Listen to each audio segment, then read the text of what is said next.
Hello, explorers, and welcome back to the Feywilds. Hello, Caden. Hello, Reggie. Thanks for stopping by. Hope you're all doing good as we return to the Tales of Apocrypha. Hello, Ifany. Thanks for stopping by. Going to Heck and Lurk. Excellent, no worries. We had just finished the heist, and now we're finally on our way to Vilgard proper. Guys, we did it. We found our way to the plot. Well, sorry about that. My voice is a little rough here. But with that, let's go ahead and swap on over and go say hi to the rest of the party. It's the most heinous piece of business. Hi. Eliza, I am begging you not to talk about that story, the one you mentioned before, on stream. Okay, I won't. So it's all good. I won't. Alright, anyways, hello everyone. Welcome back to another session of Tales of the Apocrypha. I am your Dungeon Master, Star Ion, and joining me, of course, is our full party. Yay, it's always fun to have everyone here. Yeah. So, going on through everyone, we've got Rana playing as Arca, the Aarakocra Barbarian. Hello. We have Bela playing as Narshellus, the half-drow sorcerer. Hi. We have we've got Renard playing as Taffy, our Tabaxi rogue. Hello. We have Anna playing as Tove, the human cleric. So glad to be here, ready to go. Yeah. We've got Eliza playing as Yavari, the tiefling wizard. Hello, happy to be here. And then, of course, we have Yai playing as Yulia, the tiefling bard. Hello and good evening. Alright, so last session where we left off, the party in Lord Pierpont's manor was brought to a close as after Narshellus was holding another drow hostage in the ballroom. He got dragged off by some guards to the basement. Dun, dun, dun.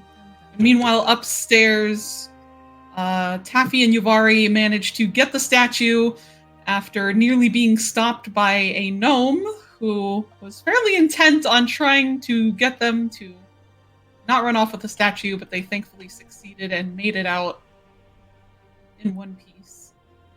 And after Narshellus kind of manages to bust himself out of the little room they were holding him in the basement, right as the party bursts in to come help him out, and they all escape back into town to bring the golden statue of Neferu to the pirates. Captain Blackmane was very pleased with this and agreed that, he'd hold up his end of the deal where he would leave the port and allow trade to resume as normal for Eastoft. And yeah, so then I think the party kind of settled in for the night, for the most part, other than I forget who it was that Narshellus, I believe. Yes, Narshellus went. And Yulia, yeah. With Yulia, went to the guardhouse to speak with General Faldvin and noticed that the guards in that were packing up to head back to Belgard.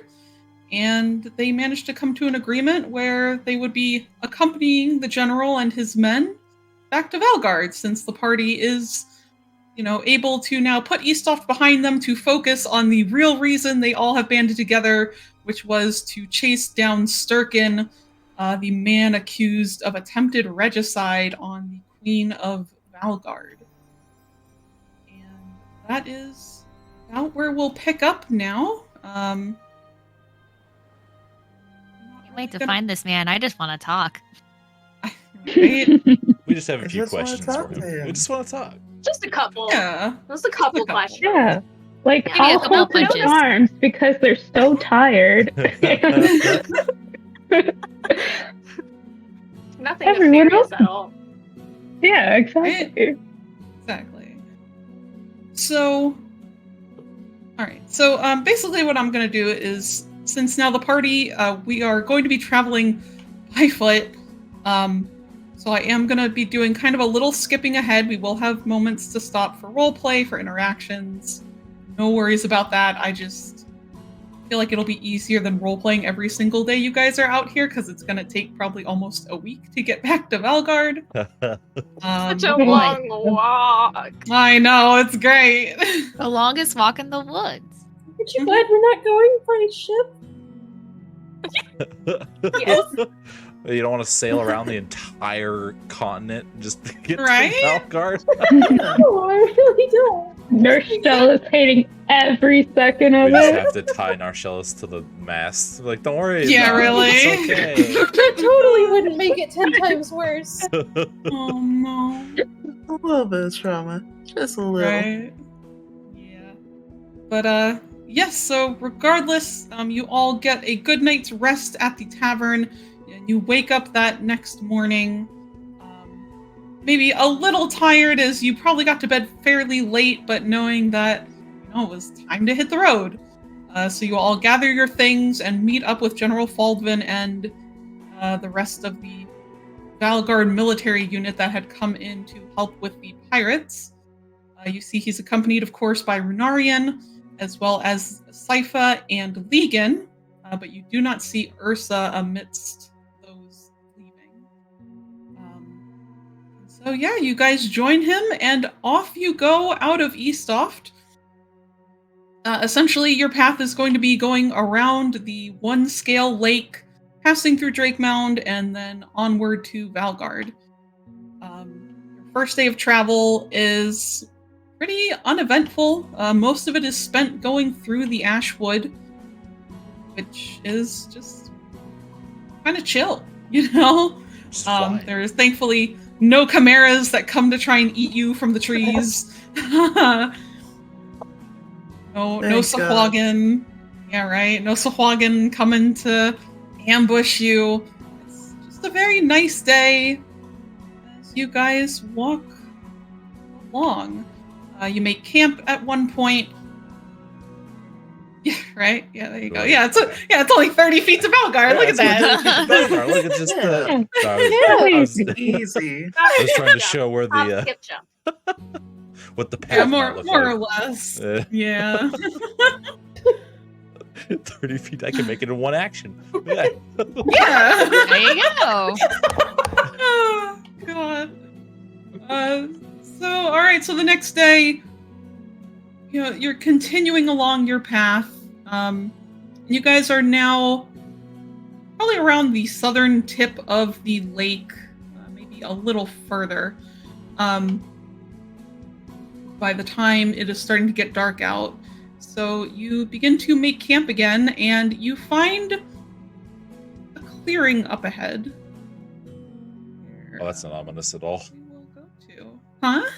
That's not ominous at all. Just a normal standard clearing. Just a clearing. Just a clearing. Yeah. Yeah, not know. suspicious. Yeah. I've tried to throw all of your tokens on the board here. Ooh. So you guys come to an area where it's near the very end of the lake, where it appears that a large dam has been constructed by the local wildlife. So you can see just logs and woods of all sorts holding back the water, though it is trickling out in many areas, causing like a little stream to go running through. Most curious of all, however, you notice that along certain parts closest to the dam, there are these gorgeous, almost flower-like blue crystals that are growing out of the ground, really out of the water where it is running. Oh. The air here feels like very refreshing, very crisp, like you kind of take a deep breath, and all of you feel like revitalized after 2 whole days of walking. And you're like, oh, I could do like another week of walking if I have to, kind of feeling that you get in the air. I love air drugs. Right? Air drugs. General Faldman's men kind of settle down, with their wagons, start to make camp. And you might notice, looking towards the dam, you see a couple of familiar figures who have not noticed any of you yet, to be Julie and Boot, who you had met back in Drake Mound. They seem to be examining something in the water beyond the dam. Yeah, otherwise, you guys are kind of free to roam around. Check the place out. Ooh. Actually, here, what I will go ahead and have us do, just because it might be a little easier, if everyone would like to just roll a d20 to kind of determine a speaking order, quote unquote. Gotcha. Just for fun. 8, 6, 10, 11. Excellent. Kind of fun. Whoa. Yeah, getting off to a great start. Perfect. Tove is Wow. ready to go. All right. Yeah, apparently. Right? So we'll kind of go in a general order, and I mean, this is by no means like set in stone. If you have something you'd like to do, of course, utilize the chat bubbles to your heart's content. Summon the chat bubble. Yeah. So, yeah, we'll start if, Tove, as you guys come into the clearing, everyone's kind of starting to make up camp. What's Tove doing? How's she kind of feeling after 2 whole days of walking? But something about this just feels very refreshing. Oh, she's enjoying this space. This is her element. She is in nature. There are like birds singing in the trees. It's like it's a great time to be Tove. But I think also Tove would be very interested in kind of these like little plants that are springing up, like the little blue ones. I don't know how do you circle things or? You just click and hold. Yeah, if you click and hold. Oh, vibes. Yeah. Yeah, like these little guys. Mm-hmm. So I think she might try and go check them out. Okay. Yeah, I mean, as you approach, you see it. They are, crystals. Kind of reminds you of like the anima shards. They give off kind of a faint glow from within the crystal itself, but are otherwise like fairly see-through and transparent. Okay. They're just large clusters. Would Tove like do they look like, are they like organic in nature? Like, is that kind of the vibe we're getting from them? Yeah. I mean, they definitely don't look like they've been placed here. Okay. As you can see, like if you try to look down in the ground, they do go into the dirt. They look like probably natural formations. Cool.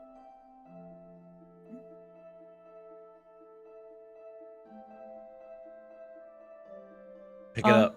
Touch it. Someone go poke it. No. Right? Eat it. Eat it. Lick Someone- it. I'm sure Everybody is just standing there like, eat it. eat it, Tove. Look, it's blue, right? It probably tastes like blueberries. Yeah. It'll be delicious. Blue flavor. Blue flavor. Highly It's blue doubt flavor. that. Elf just licks it and dies. Oh. Oh. I don't think she's gonna try and eat it, and I don't know if she's gonna try and touch it either. That's fair. That's very fair. What about Arca? How's Arca feeling at the moment? Arca is feeling pretty good, honestly. Out on the road, having an adventure with the buddies. Yes. And yeah, he's also like pretty in his element. So and with like this clearing giving like these weird magic invigoration vibes. I would say he is like helping to. He's like got a new shit. I don't know the word, but he's like full of strength, and also he's probably helping to set up the camp. So yeah, let's say he's over here with the troops all and helping to like I don't know if they're like setting up tents or whatever, but yeah, he's helping with that. Nice. What a good burb. All right. Thanks, Bird Dad. Bird Dad. Of course. How's Yavari feeling? You know, being a spellcaster, she can, you know, definitely sense there's probably something magical in the air. Yavari is just kind of chilling at this point. She's clearly interested in the little gem formations that are popping up. And I think she's just gonna kind of move away from the group and get closer to a gem that she can actually reach. Mm-hmm. That should probably be like right here. Yeah. Oh, she's on top of it. There we go. Mm-hmm. And she's just gonna examine it and wonders if it's like not powered, but like if it's anima, like an anima shard, or I don't know. I don't know if she'd recognize it. So as you approach closer to it, the bracelet that Boot had given you back in Drake Mound starts to glow. It's very like steady glow, and it seems blue as you look at it.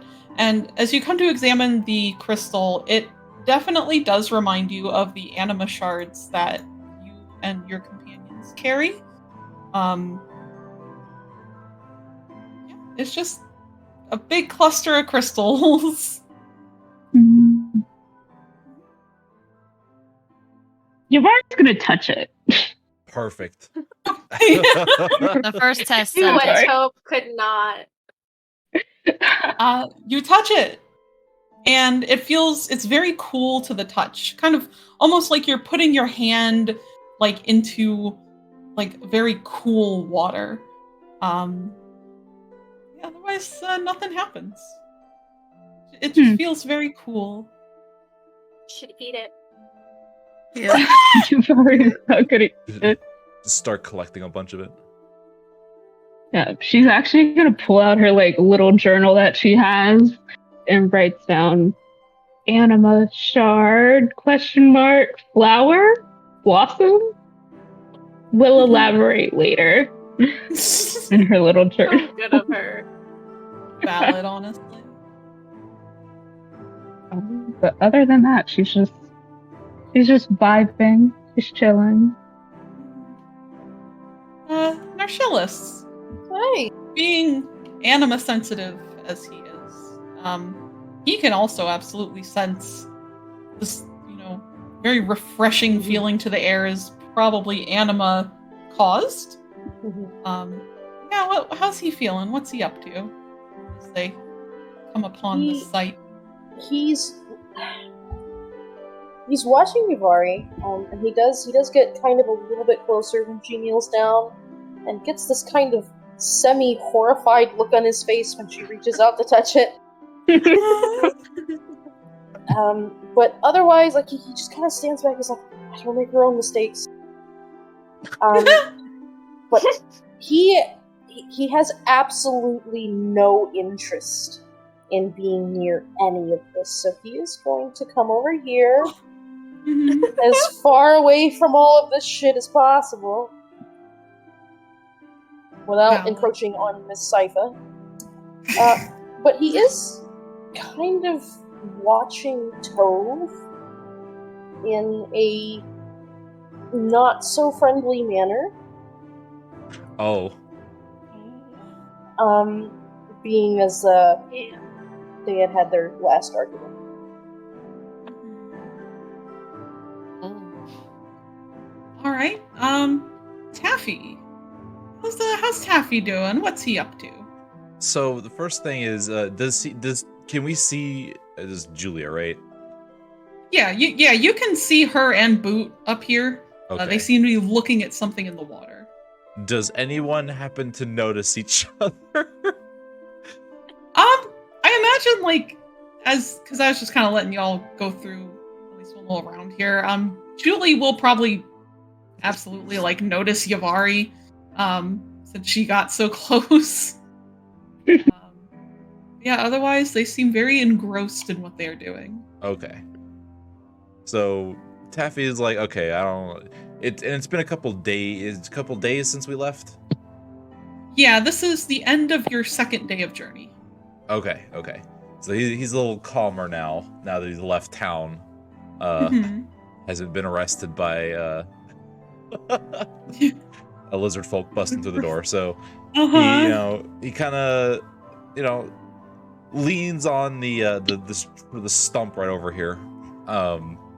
He's got a toothpick in his mouth, and he kind of whistles to get those nearby's attention, and he sort of nods his gaze towards Julia, and then just kind of waves at Julia just to make sure that, yes, we acknowledge your existence. We're hello, how's it going? But making sure that everyone is aware that everyone's here, that no one's gonna get surprised by suddenly looking up and spotting Julia there.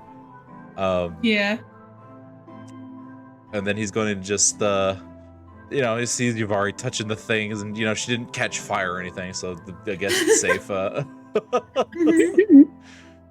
Absolutely.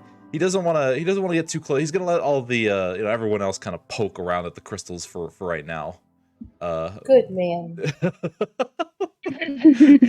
just observe. That's valid, honestly. Right, and then Julia, as you guys come in, what's she thinking? How's she doing? A little tired from the lots of walking. I imagine they try to keep up the mood with music on occasion that they feel up to it. And they're actually enjoying this refreshing feeling that's in the air. And they'll notice the crystals, and they're just kind of taken aback by how pretty it looks. So they're actually gonna approach this one just so Yavari has her space, and she's also going to lean down next to it, look at it, maybe touch it, probably once it realize it's cool, kind of run their finger along it, and curiously they'll start humming to it, like how there's that thing where you sing to plants and sometimes they react, sort of thing. So they'll want to hum or sing maybe a couple of notes to this thing and see if it reacts anyway. Okay. So yeah, you kind of examine it. Notice it's about the same as the other crystal that Yavari's been looking at. You touch it. It's very cool, very nice to touch. The crystals are very smooth as you run your fingers along it. There's really not a lot of cracks or holes in them. And as you hum, nothing seems to happen. Huh. They're a little disappointed, but it's fine. If they were to take two fingers and pinch it and kind of wiggle it, does it break easily, or is it very firm in there between their fingers? No, as you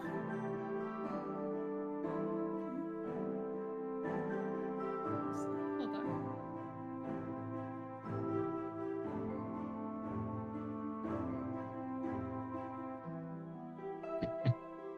As you touch it, you suddenly transform into a frog. Suddenly die. You suddenly die. Can't they? No, they transform into a mermaid. How's that? Oh, okay, there you go. No dying. You're on the wrong side of the dam for that. It's fine. Just toss me over. Just until, like- toss you over.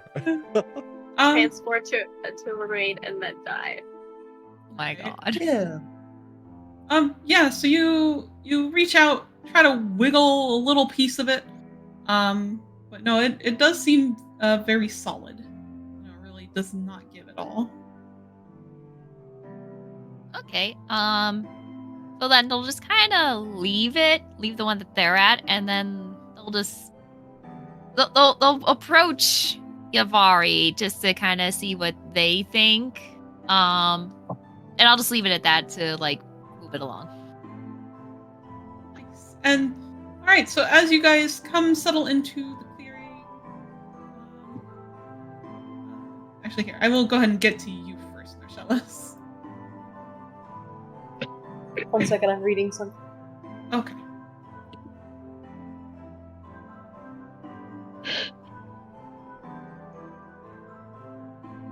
Hold on, I have to ask you about a spell.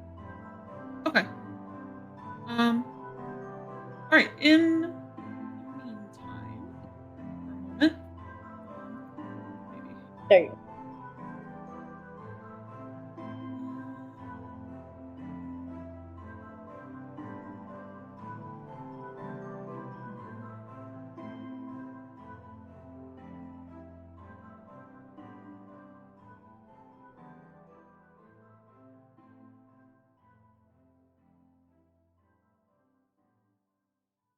Excuse me.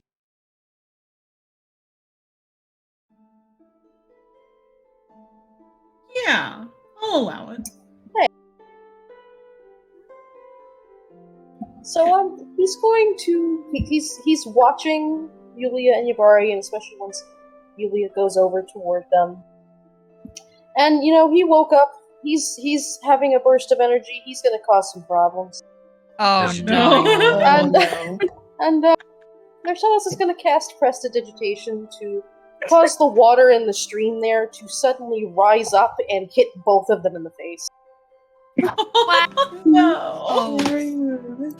And it begins. You see Yavari just like swipe at her face.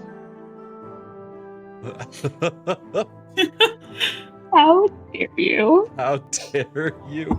You just hear like the soft like I just want to talk now. Sorry, didn't mean to interrupt. It's okay. Yulia will just give a very surprised like yelp and ungracefully fall flat on their butt.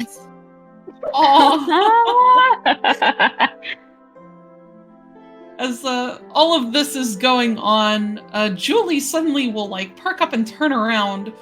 She looks very surprised as she adjusts her glasses and realizes, oh, there's a lot of people here all of a sudden. We snuck up on you. And then she'll see, Yulia has fallen down, and she's like, "Oh my goodness, are you quite all right? Like pretty nice tumble there."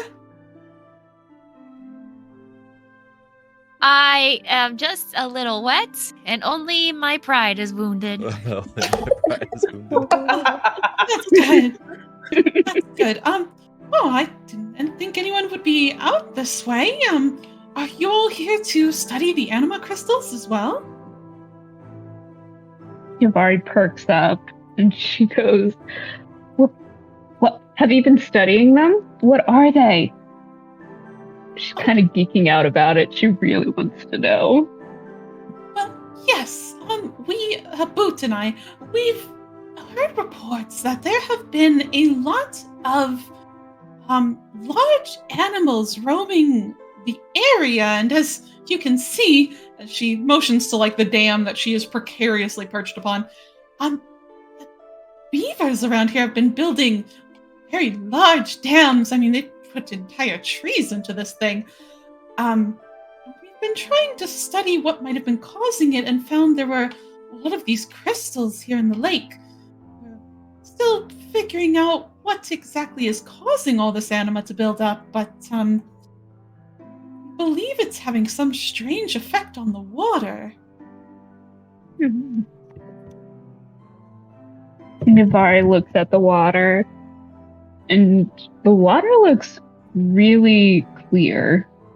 Like, Yeah, it's very clear. clear, very brightly colored. Little unnaturally so. Navari looks at it suspiciously.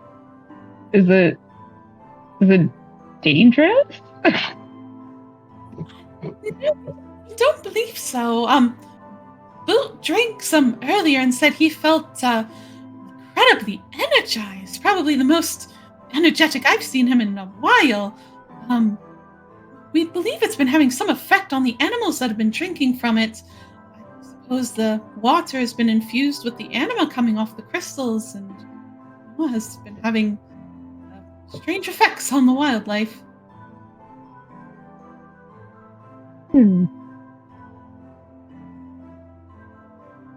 I look over to Yulia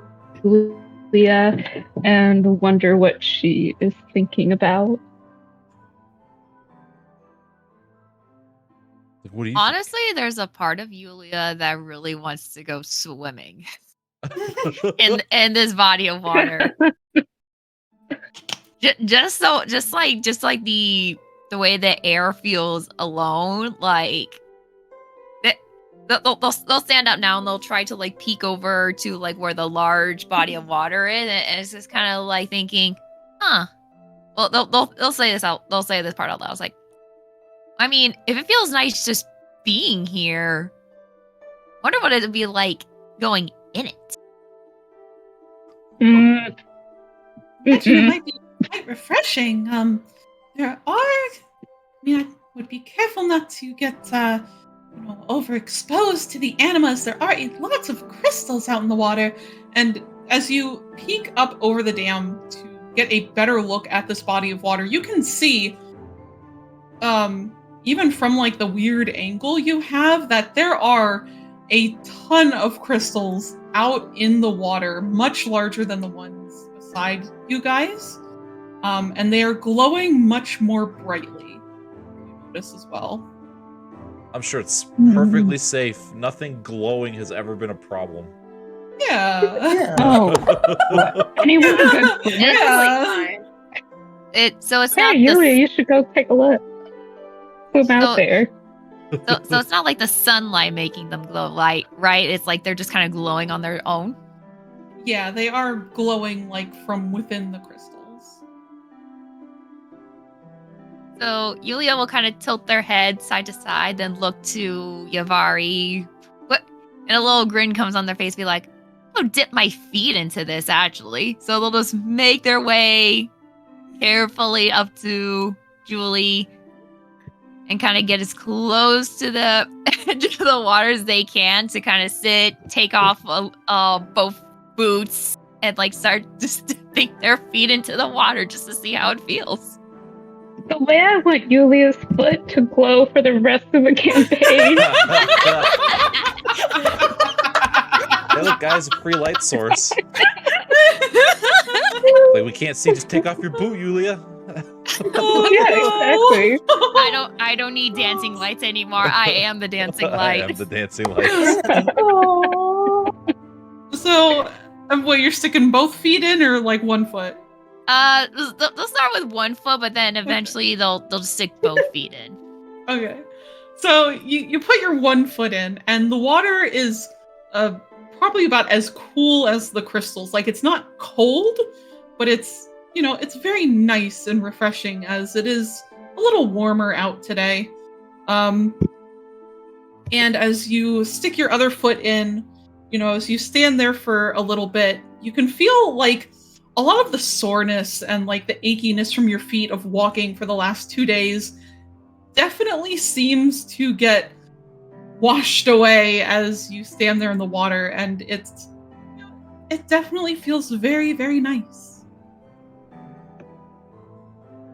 Ivan. They'll kind of look up to Julie. Are you sure this isn't safe to just go completely swimming in? Because this is very nice. Yuvari's a little disappointed that she isn't glowing. It's like, damn. I mean, I suppose you could try. Listen, we always need a For good my research notes. As I said, that just the only concern is getting too overexposed to the very anima-infused water, so you may not want to spend too much time in there. Never know what might happen. You'll just see him kind of looking around, like, okay, where can I like find a spot to undress? Oh my god. There's probably like a spot way over on the left side of the dam that might be a little hidden. That's like right by a whole bunch of rocks and crystals over there. All right, they're gonna do that. It's All right. time for the beach episode. Here we go. Apparently. This is the beach episode. Oh no. Oh no. So as Yulia, makes their way over to maybe take a dip into the water. What's Taffy got going on? Okay, so while that whole conversation's going on, no one has died, exploded, fallen over inexplicably, had a heart attack, none of that stuff. So he's gonna go ahead, and while that's going on, he's gonna, kind of come up here,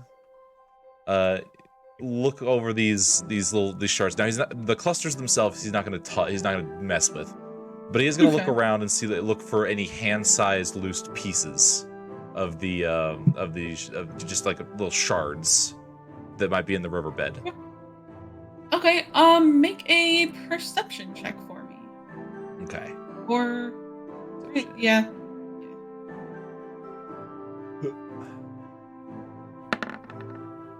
Ugh. 11. So yeah, you kind of take a peek as you kind of walk along through the small streams that have been caused by leaking through the dam. But nothing catches your attention. You don't seem to notice any tiny pieces.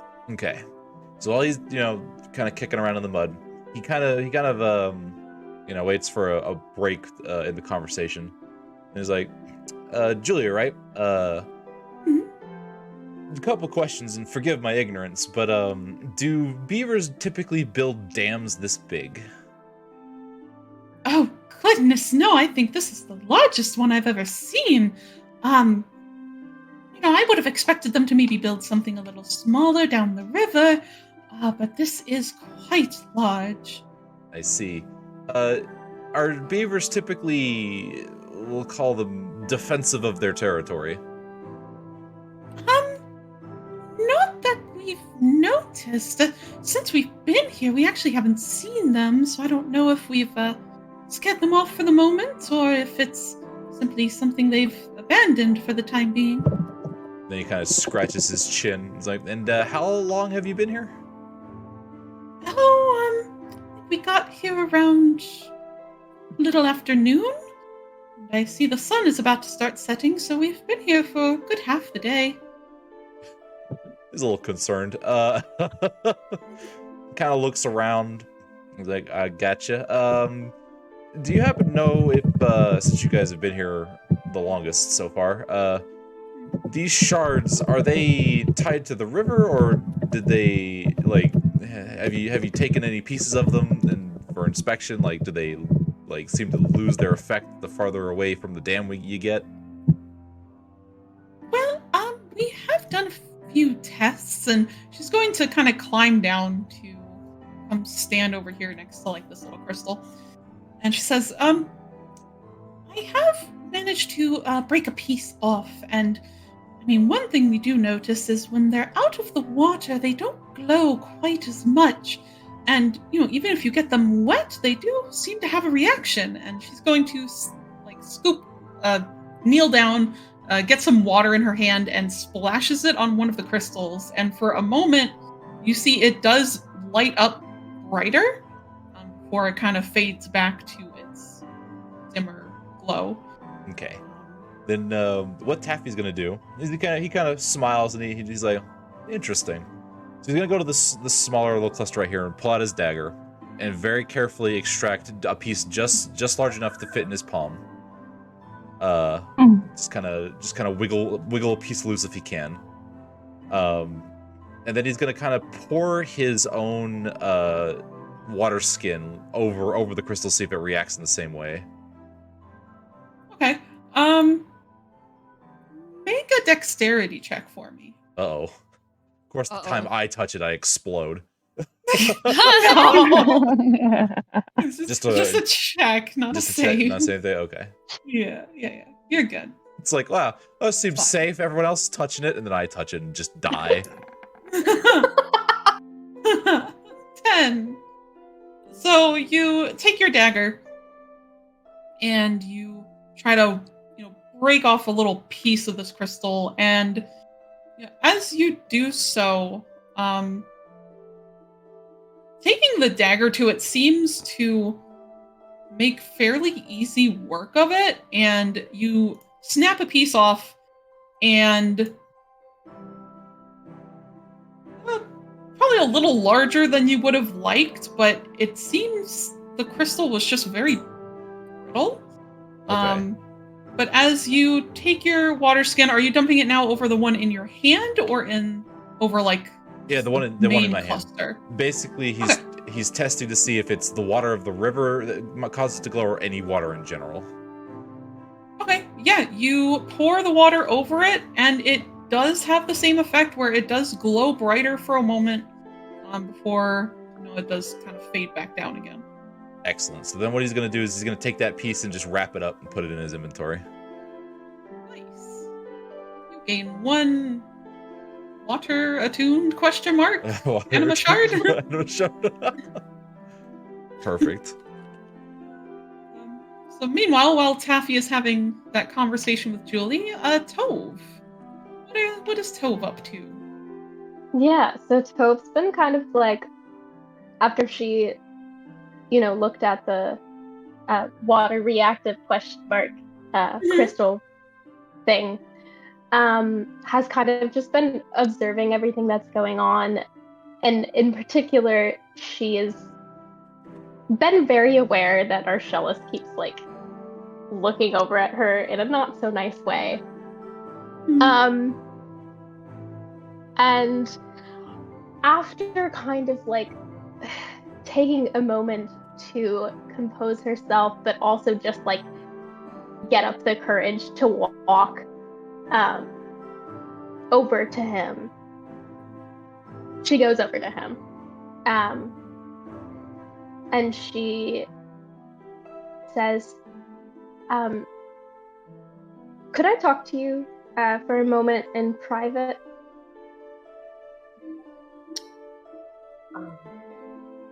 Archelaus, when she approaches, is looking horrified at Taffy as he breaks this brittle anima crystal off, and you can see he's visibly grimacing. And he's just like, what? Just turns and looks at Tove like, what? Why?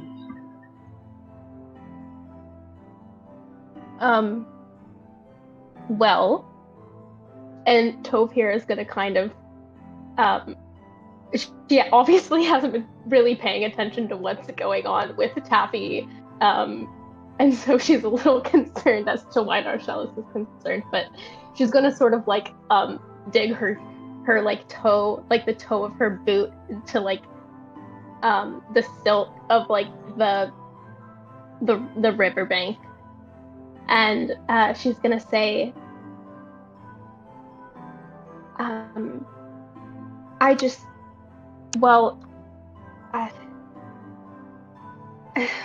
listen, it's important. I just need to, it's just kind of sharply, he'll just kind of look at her and say, if you have something to say to me, you can say it in front of everyone. Tove is just gonna swallow, and she's gonna sort of straighten herself out a little bit and say, okay, Fine. I've been wrong about a lot of stuff. Especially about some things that I've said to you and the way that I've treated you. And you can tell, like, as she's talking, like, there's like a genuineness to what she's saying, but it feels like awkward coming out of her. Like she's tried to rehearse this and it's not coming out the way that she wants it to. And she says, and I want you to know that I'm sorry. And I know how hollow that sounds, and that probably doesn't mean anything to you because I really haven't shown you that I'm sorry. I've actually kind of shown you the opposite, but I just want you to know that I know that I was wrong. And he's gonna kind of like turn away from Taffy to kind of survey her as she talks, and he does look very suspicious at first. Mainly because, like, yes, she's apologizing, but she's not saying what she's apologizing for. So, like, after a minute, he just sort of, like, crosses his arms over his chest and just kind of gives her, like, this sort of blank look. And he just says, like,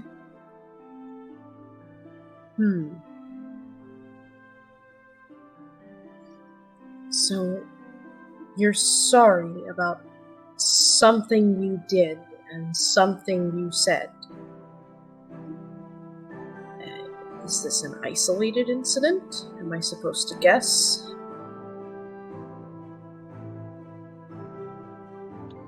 And I think in this moment, Tove is kind of caught in the space of feeling guilty, and not wanting to like outright admit what she's done, but at the same, that's kind of like the human nature of her. Like she doesn't want to be honest. But at the same time, she's come to a place where she's like recognized that she's not been a very great friend. And she sort of is like fiddling with like the edge of her cloak. And she says,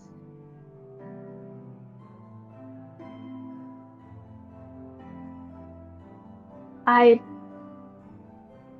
said I didn't trust you because you're drow, and that was wrong of me.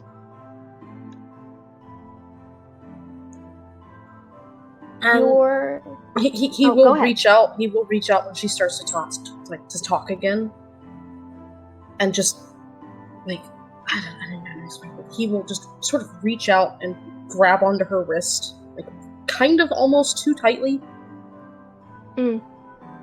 When she starts her second sentence, and he just goes, "You idiot! If you thought I was angry at you for that, then you're wrong. Just shut up."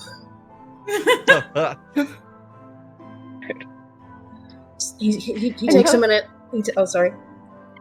No, go ahead.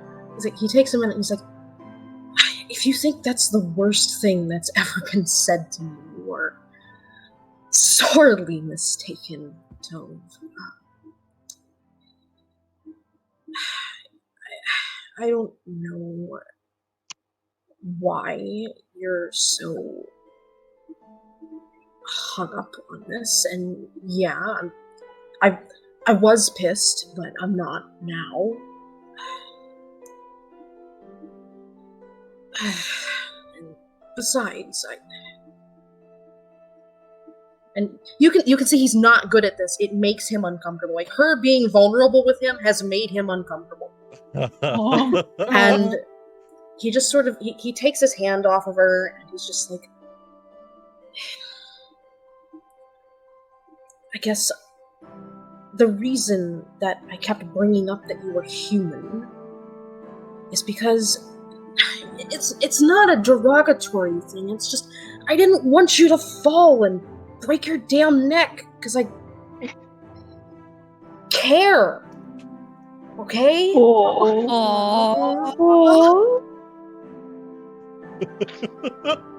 Certified moment right here. Yeah. Talking about my best friend. And Tova's going to look a little bit taken aback at this realization or like actualized feeling of care, because I don't think to her it crossed her mind that Narcellus could have thought of her as a friend, because at this point she's just been downright awful to him, and so there's going to be this look of like surprise on her face, and her eyes kind of go wide for a moment before she speaks, and she says, well, I care about you too. But the way I was treating you, I didn't say I care about you specifically. Stop. He reaches his hand out and covers her mouth, and he's just like, oh my god! Stop! No more, please. You have not unlocked the And he just trauma like level shakes yet. her a little bit, and he's like, Did not beat the boss. okay, Tove. and she's just gonna nod. He's like, how about we take this a little bit slower here? Daffy's And chuckling to him. He's trying his hardest to not just laugh himself to death. He's like, how about we start with some things that there are a lot of things you don't understand about me, and I'm willing to teach that to you nice and slow and Nice and slow. at least 3 feet apart at all times. But at the same time, I am half human, and there's a lot of things that I don't understand about that. So how about I teach you about Drow, and you show me a little bit about how humans act. Okay? And we'll just sort of let his hand fall, and like, he's really uncomfortable. Oh, but just both fidgeting over there.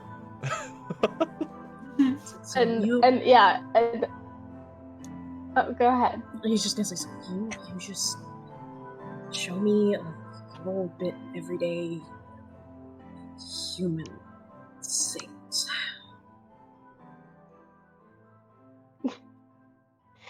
And Tove is going to, like, she was cut off mid-sentence, so her head's still kind of spinning a little bit, but she's following along with what he's saying. And so she just sort of nods and she smiles a little bit and says, okay, that sounds like a good idea. I'll teach you human stuff, you'll teach me drow stuff, and we'll stay 3 feet apart at all times. Very good. Now, for your first lesson, I need you to go kick Yavari's ass. This is very important to my drow culture. It's very important. Tova's gonna look over at Yavari, and she's gonna look back over at Narcellus, and she's gonna be like, I really don't think if I kick her, anything is going to happen. She might kick Oh, back. something will happen, alright. Oh, something will happen, all right. Just sort of just like waves her out there. He's like, it's a bad joke. Yavari waves.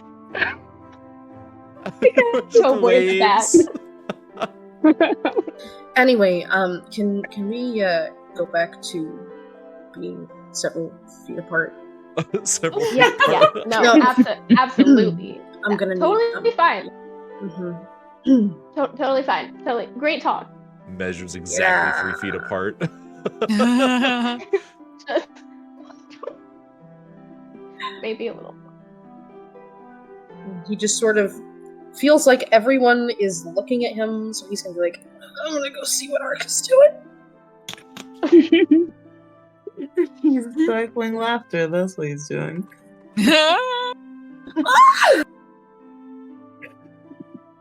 But yes, he's here. Helping to set up the camp still. Yeah, I imagine, by now they've gotten like some tents set up. They've probably got like a campfire or two going, bed mats laid out, whatever the case is. For the most part, they're all just kind of hanging around. You've helped them finish up. Excellent.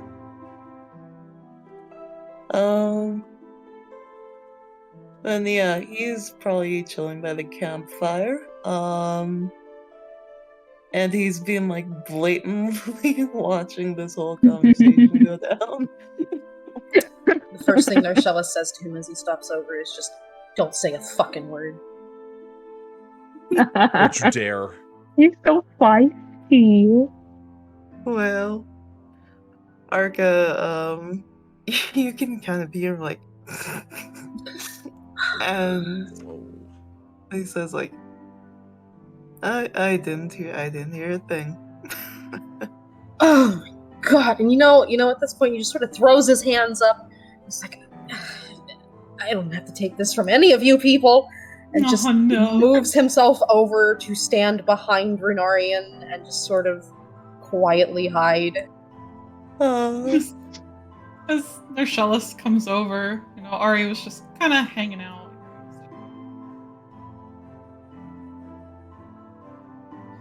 You're just on top of him. It's his cape, man. Runarian's like, hello, Narshellus. Everything all right? Everything's fine. Are you hiding for some reason? Are you hiding for some reason? Drow don't hide. I'm just standing in your shade. It's hot. Drow don't hide. I understand completely. Okay. Very good.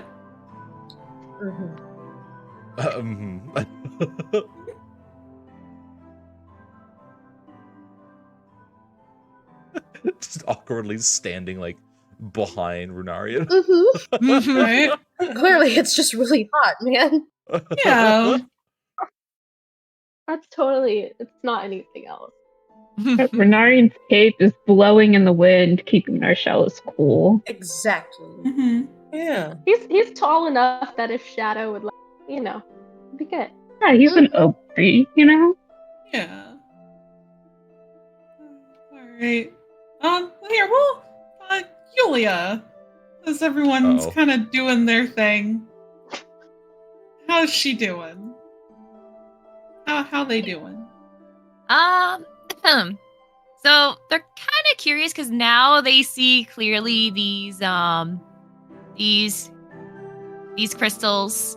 That obviously they wouldn't hear like them talking over there, but so they'll notice that it's actually glowing, and they can see it's like not from the sun, but like from the water. Like they're just kind of looking around, like if it's coming from something underneath.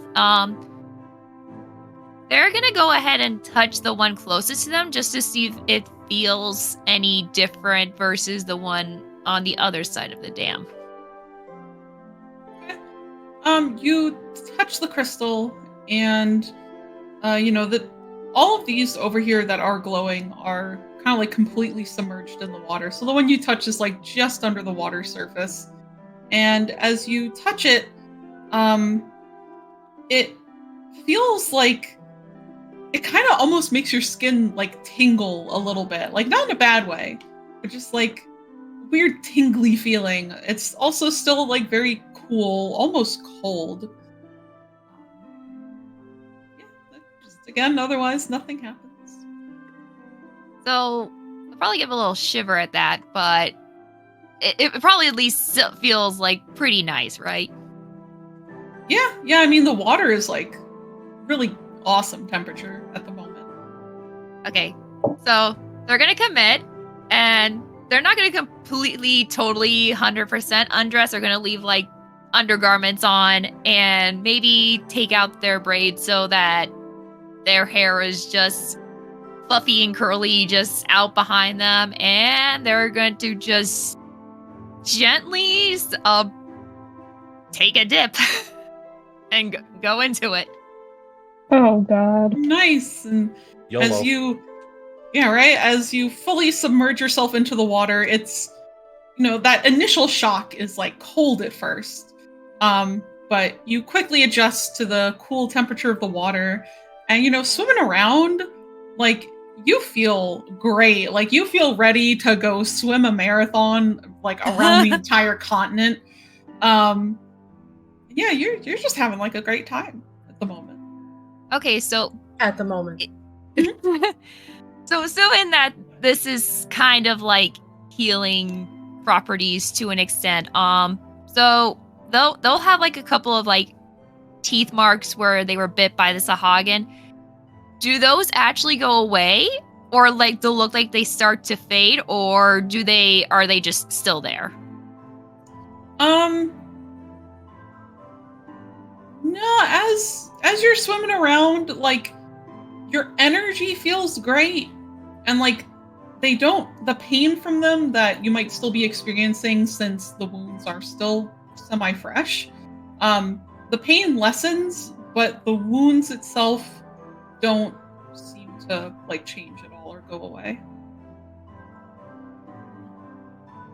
Well, they just kind of make note of that, and then they'll just kind of probably just stay close to this rock formation, mostly just like out of privacy / consideration kind of thing. Fair enough. And they'll just chill there. If nothing else happens, they'll just kind of just chill like that for a little bit and just kind of enjoy it. Very nice. Excellent. Cool. Well then, I don't know, we'll circle back over to like Yavari or Taffy. What are you guys up to at the moment? Yavari can go first. Oh, okay. I wasn't expecting that. Cool. I'm sorry. I come check in on you. Like, hey. Oh, you're good. Yavari is just kind of looking between Tove and Arshels because she watched the entire interaction. And she saw Tove looking back at her and then back at Arshels, and she goes, he's trying to fuck around and find out.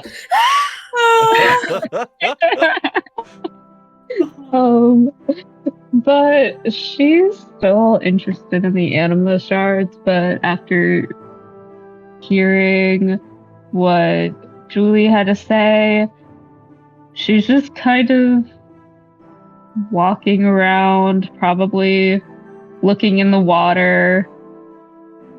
She's not gonna touch it though, because she's like, it's too nice. This is weird. It's a trap. It's a trap. So she's just gonna walk up and join Tove and be like, hey, what do you think of this place?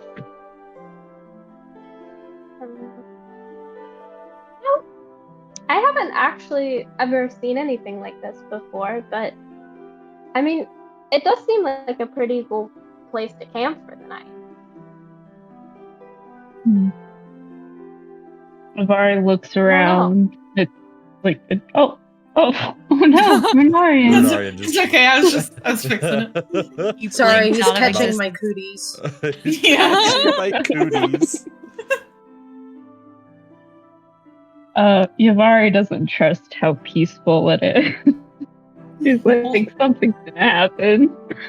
I don't know what, I don't know when, but I got my guard up. I think Tove would like to continue talking a little bit. Say something along the lines of, I haven't had much experience with anima crystals, but isn't it kind of different for them to just be growing, like, in the middle of the woods? Or is that a common thing? Do you know? Yavari pauses as she thinks about just anima shards in general and what she's experienced in food because it's so common and anima shards are kind of abundant there. But she's never quite seen anything like this. It makes her think that there's something magically charged within the woods that is affecting the environment around them, obviously, but she's not sure what.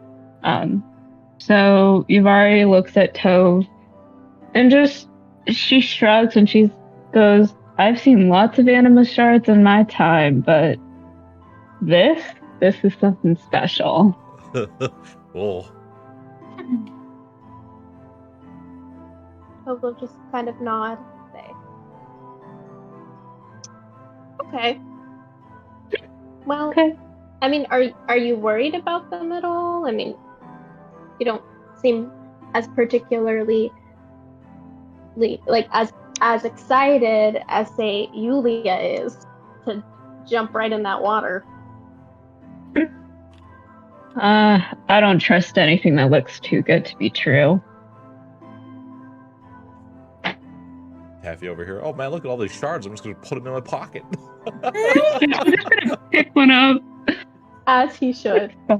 As he should. Well, no one stopped me. No one stopped. Yeah, no one stopped. No one told him otherwise. I mean, Tove has a whole bag of holding if you don't want to like keep if Taffy doesn't want to keep it on his person.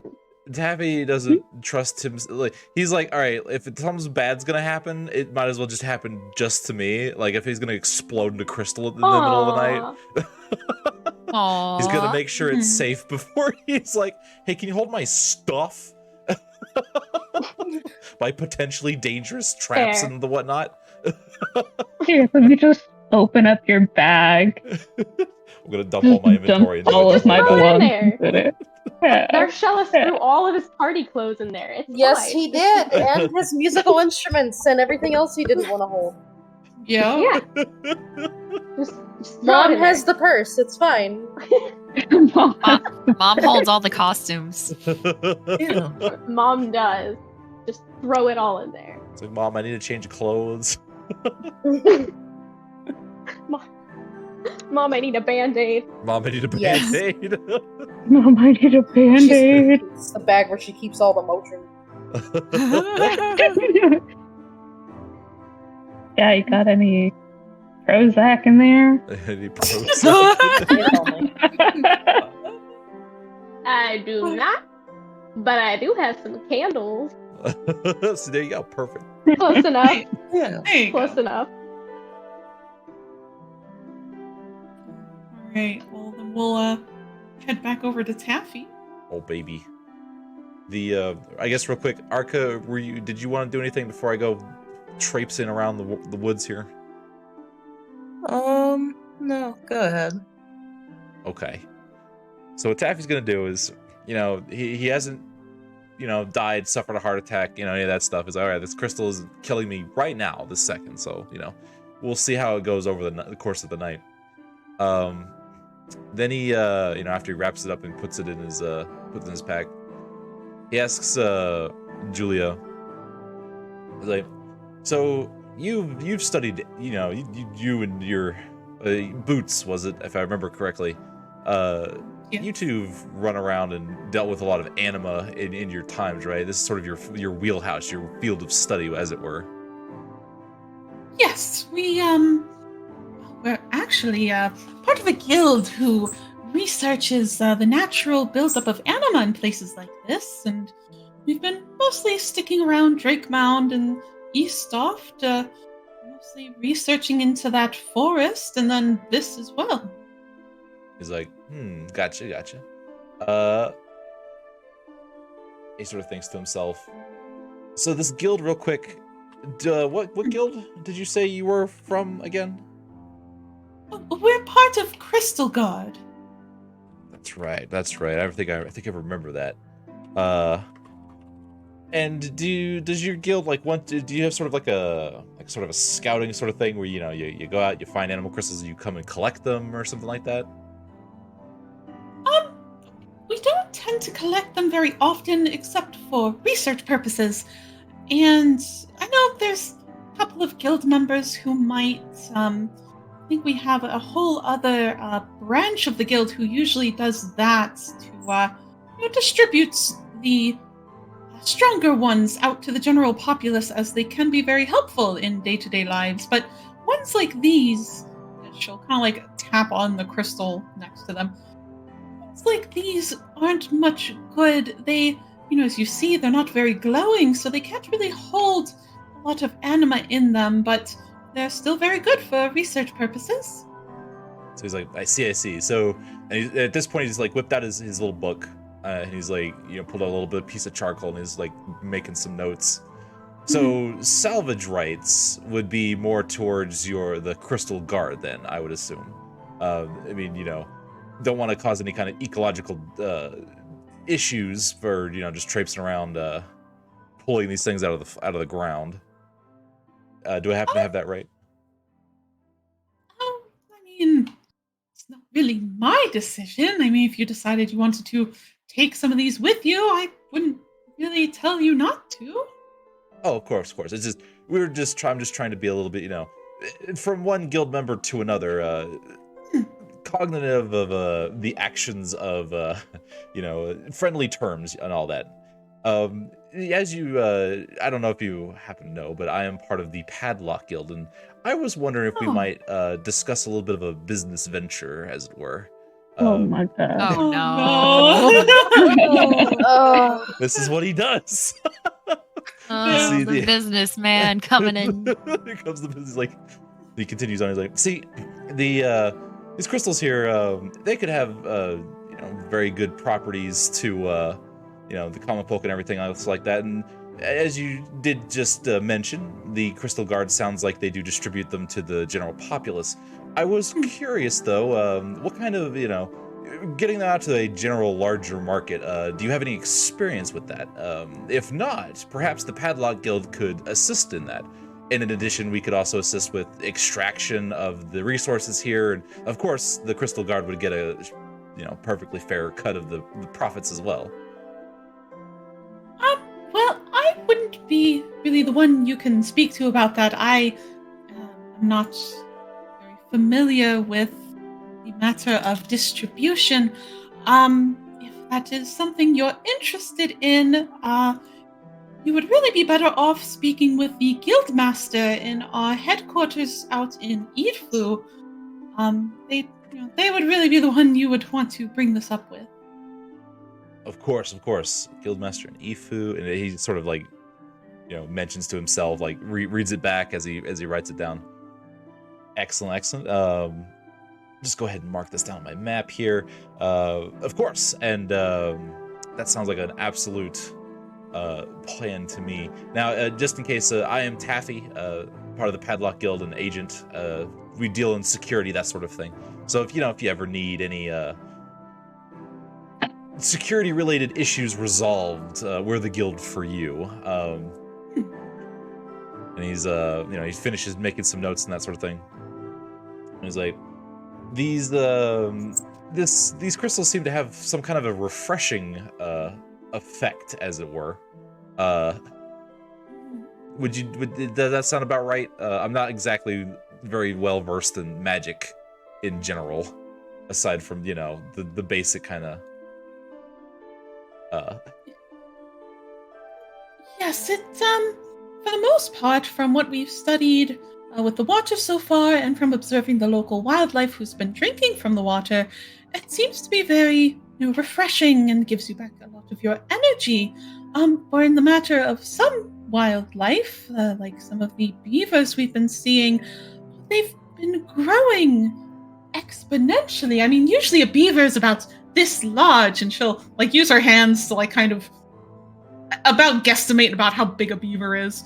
She's but a couple that we've seen are like almost 3 times as large. It's strange.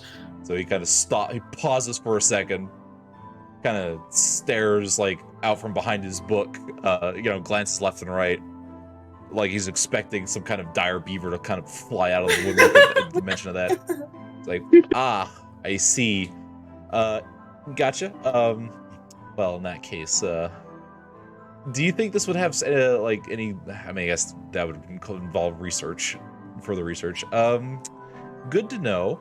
If you'll pardon me for just a little bit, I'm going to go and do a little bit of scouting real quick as he kind of snaps his little book back together and puts it back in his cloak. With that, he does spin around and he looks around. What's the tallest tree nearby? Say probably this tree over to the bottom right of you. Here, like way over down here. Down there? Okay, perfect.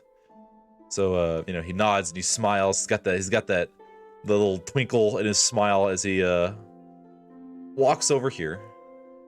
Let's see here. Move the map. There we go.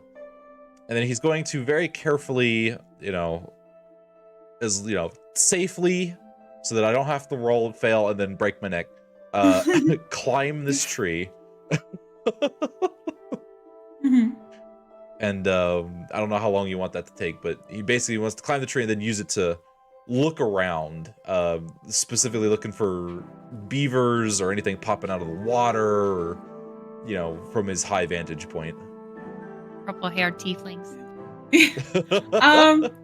Yeah, so you look out from your new perch in the tree, which is fairly tall, gives you a pretty good vantage point over the large dam that has been built. And you can see out into the water. You are able to see the crystals from underneath the water that are glowing much more brightly than the ones that were found just outside. You're pretty sure in a little farther into the deeper area of the water before it goes out into the main lake, you're pretty sure there is a crystal there that's like 10 times as large as the rest of them. Oh, God. But it's like very deep in the water, so it's very hard to see. But yeah, you kind of look and you see there's a tiefling splashing around in the water over here, having a good time. Having a good time. Just it's like, oh. Yeah, but otherwise you do not see any beavers. You don't see any large wildlife coming at you guys. There's some birds, probably a couple bugs climbing on the tree with you, but that's about it. Excellent. In that case, at this point, he'll get down from the tree, go over to help with the camp. Specifically, he's going to use the 2 crossbows he stole from Sturkin, reappropriated, affluence redistribution, procedures here, and set them up with his twine to basically set up traps. And he's going to let the party know where he set them up so they don't go and bumble into him. He's excellent. Always a great idea. They'll basically take the rest of Taffy's time there. All right. Excellent. So as you're doing that, Yulia, as you're swimming around the water, you're having a grand old time. After a while, well, you had been feeling very energetic, very refreshed, ready to take on the world. Now all of a sudden, you're starting to kind of slow down. You're starting to slow down a little bit, and you're now starting to get very nauseous. Oh. They're gonna reach for the wall as this feeling started encroaches. And unsure what else to do. They yell as loud as they can, Yavari! Yavari doesn't want to say, I told you so, but she immediately hears Yulia and just sprints across the open field, and she goes, yeah! And she looks down at her in the water and goes, what? Are you you cut out. I didn't hear what you said. Oh, are you okay? Are you okay? They probably don't look so hot. Their faces kind of like probably goes like whatever the equivalent of like going a little bit green, and they'll just pleading look like, can you please help me out of here? I think this is the threshold.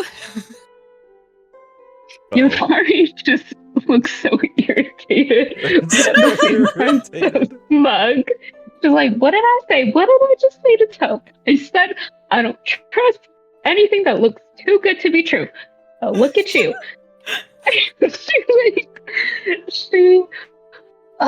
She waves in the water towards Julia and holds out her arm and beckons her to take it.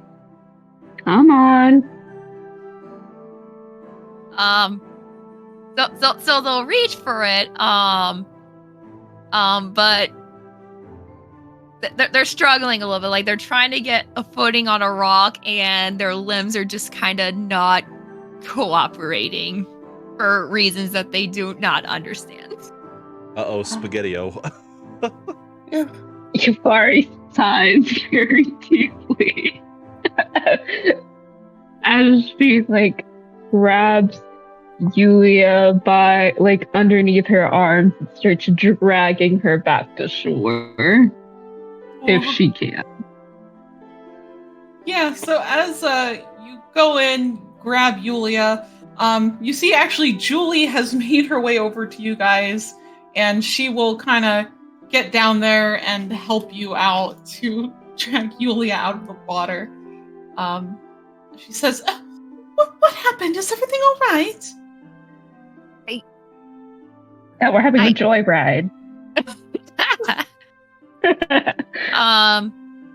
So Yulia's just kind of just, do they feel any better once they're out of the water, or are they still, is the effects lingering? It's definitely still lingering at the moment. Oh, all right, cool. So they're just kind of looking up miserably. They don't even care that they're just like basically half like down to their undergarments one person's a friend, so it's like okay, but the other person's a stranger, but they don't care right now. They just don't feel so great. They're just looking up at Julie and just like, I don't know what happened. Suddenly it went very south. I feel kind of sick, and my body just feels very weird. Can Yavari very quickly take off her cloak and wrap it around Yulia to protect her modesty, or their modesty? What a good friend. But you take your cloak off, you wrap it around her, and as you do, Julie says, "Oh, that's I believe you've caught a bit of anima sickness. I did say to be careful. But I'm sure if you get some good rest for the night, you'll feel much better in the morning." They gratefully take Yavari's cloak and just kind of like pull it around them, like in the way that like when you're sick with a cold, you just kind of just grab the blanket and just tightly wrap it around yourself. And they just kind of just look up at Yavari, attempting to smile and be like, well, I guess everyone will take a break from my music this evening because I Oh. think I'm going to go to sleep early. Aww. And Yuvari, by the way, is still holding Yulia, Aww. making sure that Yulia is steady and she's like just not even the slightest bit embarrassed by it at all. You know, just keeping them up and making sure that they don't get sick everywhere. Mm-hmm. Just kind of rubs her shoulder or their shoulders. I'm so sorry. I keep on Fine, saying it's fine. Hershey. Rubbing their shoulders and looking down at them and going, "Are you going to be okay? Do you need help walking?" Oh. I think I just need to sit a little bit. Then I'm gonna need to get my clothes back on, and then Yeah. we'll see about getting back to camp. But right now, I just kind of want to stay here. Alright, well, as long as you two are alright, I shall leave you be. Julie will leave to give you your privacy.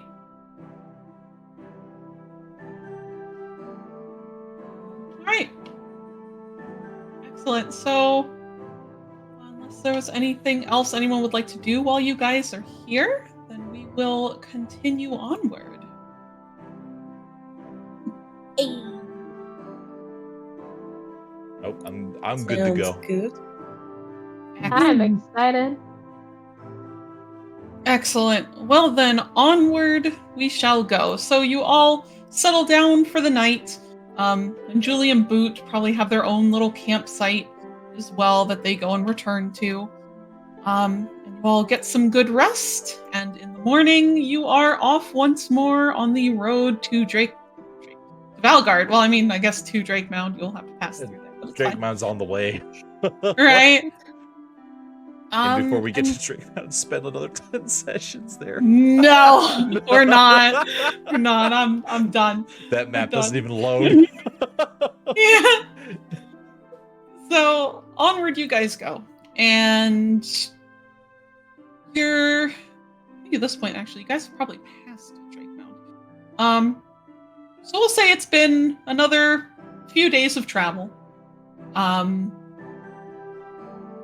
Really, again, nothing exciting has happened. It's been very uneventful as you guys continue onward, just walking throughout the day, resting at night. You know, occasionally, one day you might have had to stop. You know, a wagon wheel suddenly came undone from the wagon the soldiers were carrying along, but otherwise, no monsters have bothered you on the road. No sudden bandit attacks. It's kind of Wow. nice. And you're not sure if you're just incredibly lucky or maybe having such a large group has kind of kept off the wildlife. Regardless, though, you guys have passed Drake Mound and are on the road to Valgard at this point. And I'm actually going to place this onto another little map here. Oh. Does Yulia recover? Yes, yeah, Yulia, that once you woke up the next morning, you were feeling much better, much like yourself. Okay. You know, and you were able to continue on just fine with the rest of the party. Yay. Alright, so as you guys are walking, you've made your way over a tiny little wooden bridge. It's a path that you're familiar with, as I thought this looked it familiar. was one, yeah, as it is one you Yeah. guys had taken just outside of Valgard, or outside of Drake Mound, I'm sorry, on your way to Valgard, and actually kind of to the farmstead you guys had stayed at that one time. Oh no, that's right. Oh. Yeah. I think at this point I might pass it over to Bela for a moment Okay. once you're ready. So So, yeah, you guys are kind of following up the rear of the group here. Yeah. Sorry, go ahead. quick so I can start there. Okay, so that's good. The boat. I don't remember what that is. I'm sorry.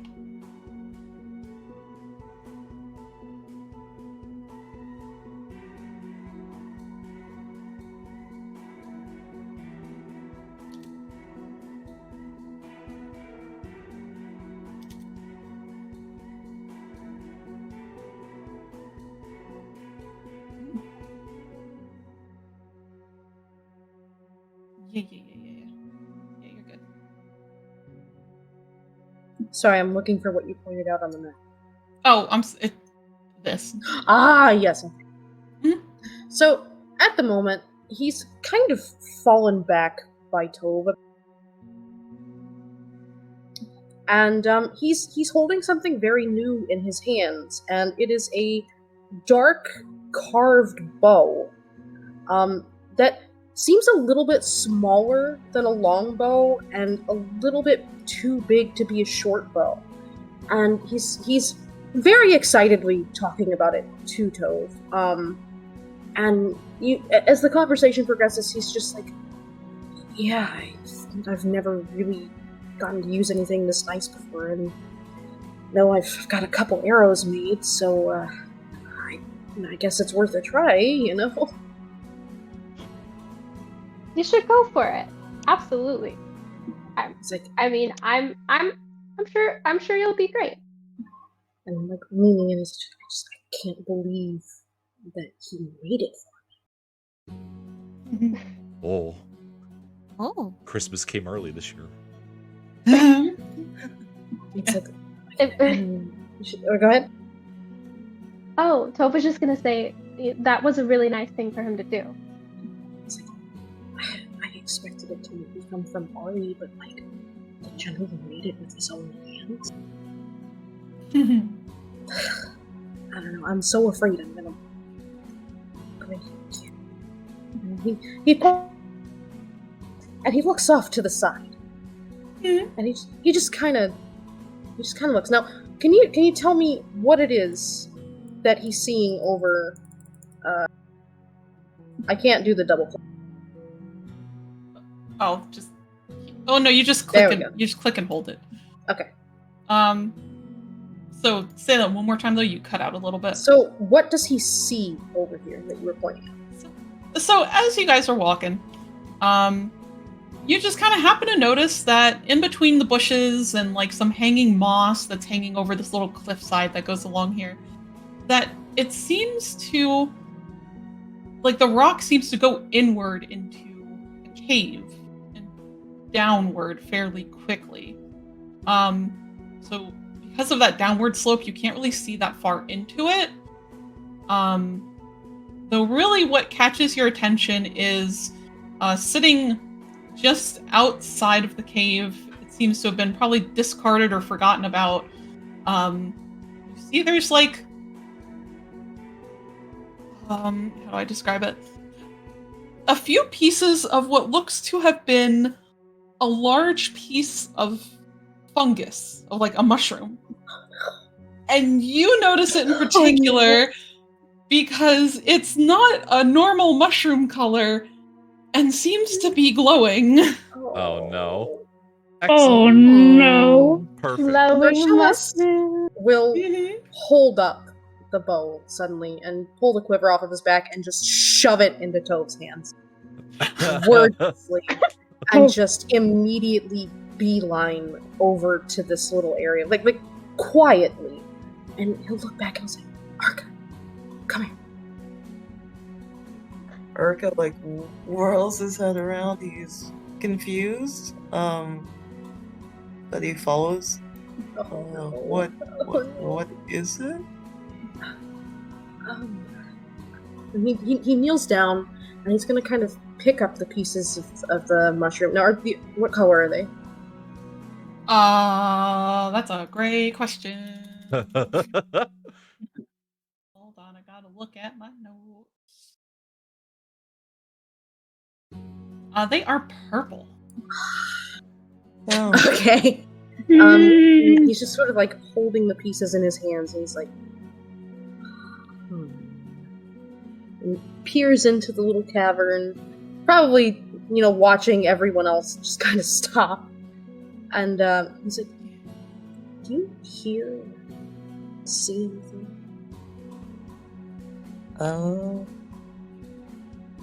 Should I roll perception?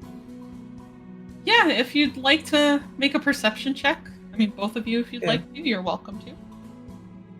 Okay. And yeah, at this point, as Narcellis, as you kind of run off to the side, General Faldvin kind of seems to notice it and kind of has the rest of the group kind of come to a stop. Thank you, Arca. And so as you guys approach the cave, looking inward, you see it goes in maybe about 10 feet before there's like a very sharp turn, and it like slopes downwards fairly quickly, so you can't see very far. Arca, though, as you approach, you hear what can best be described as something heavy being dropped onto the ground from inside the cave. Oh. Arca kind of steps back and then tilts his head and he says to Narcellis, It sounded like something dropped in there. Something very heavy. So can Narcellis get a little bit closer? Yeah. He'll get kind of, this is bad. He gets like closer here and just kind of tries to peer past the drop because he does have dark vision, and remembering that other members of the party have dark vision, he will turn around and just sort of go like, "Javari, come here." Yavari perks up, looks at Narcellis and goes, "What?" As she walks over. And sort of looking, like pointing at the mushrooms in his hand, and then down into the little cavern. He'll look at her, and he'll like 2 fingers pull her eyes up to his, and then just point at him, and then point at the cave, expecting her to understand what the charade means.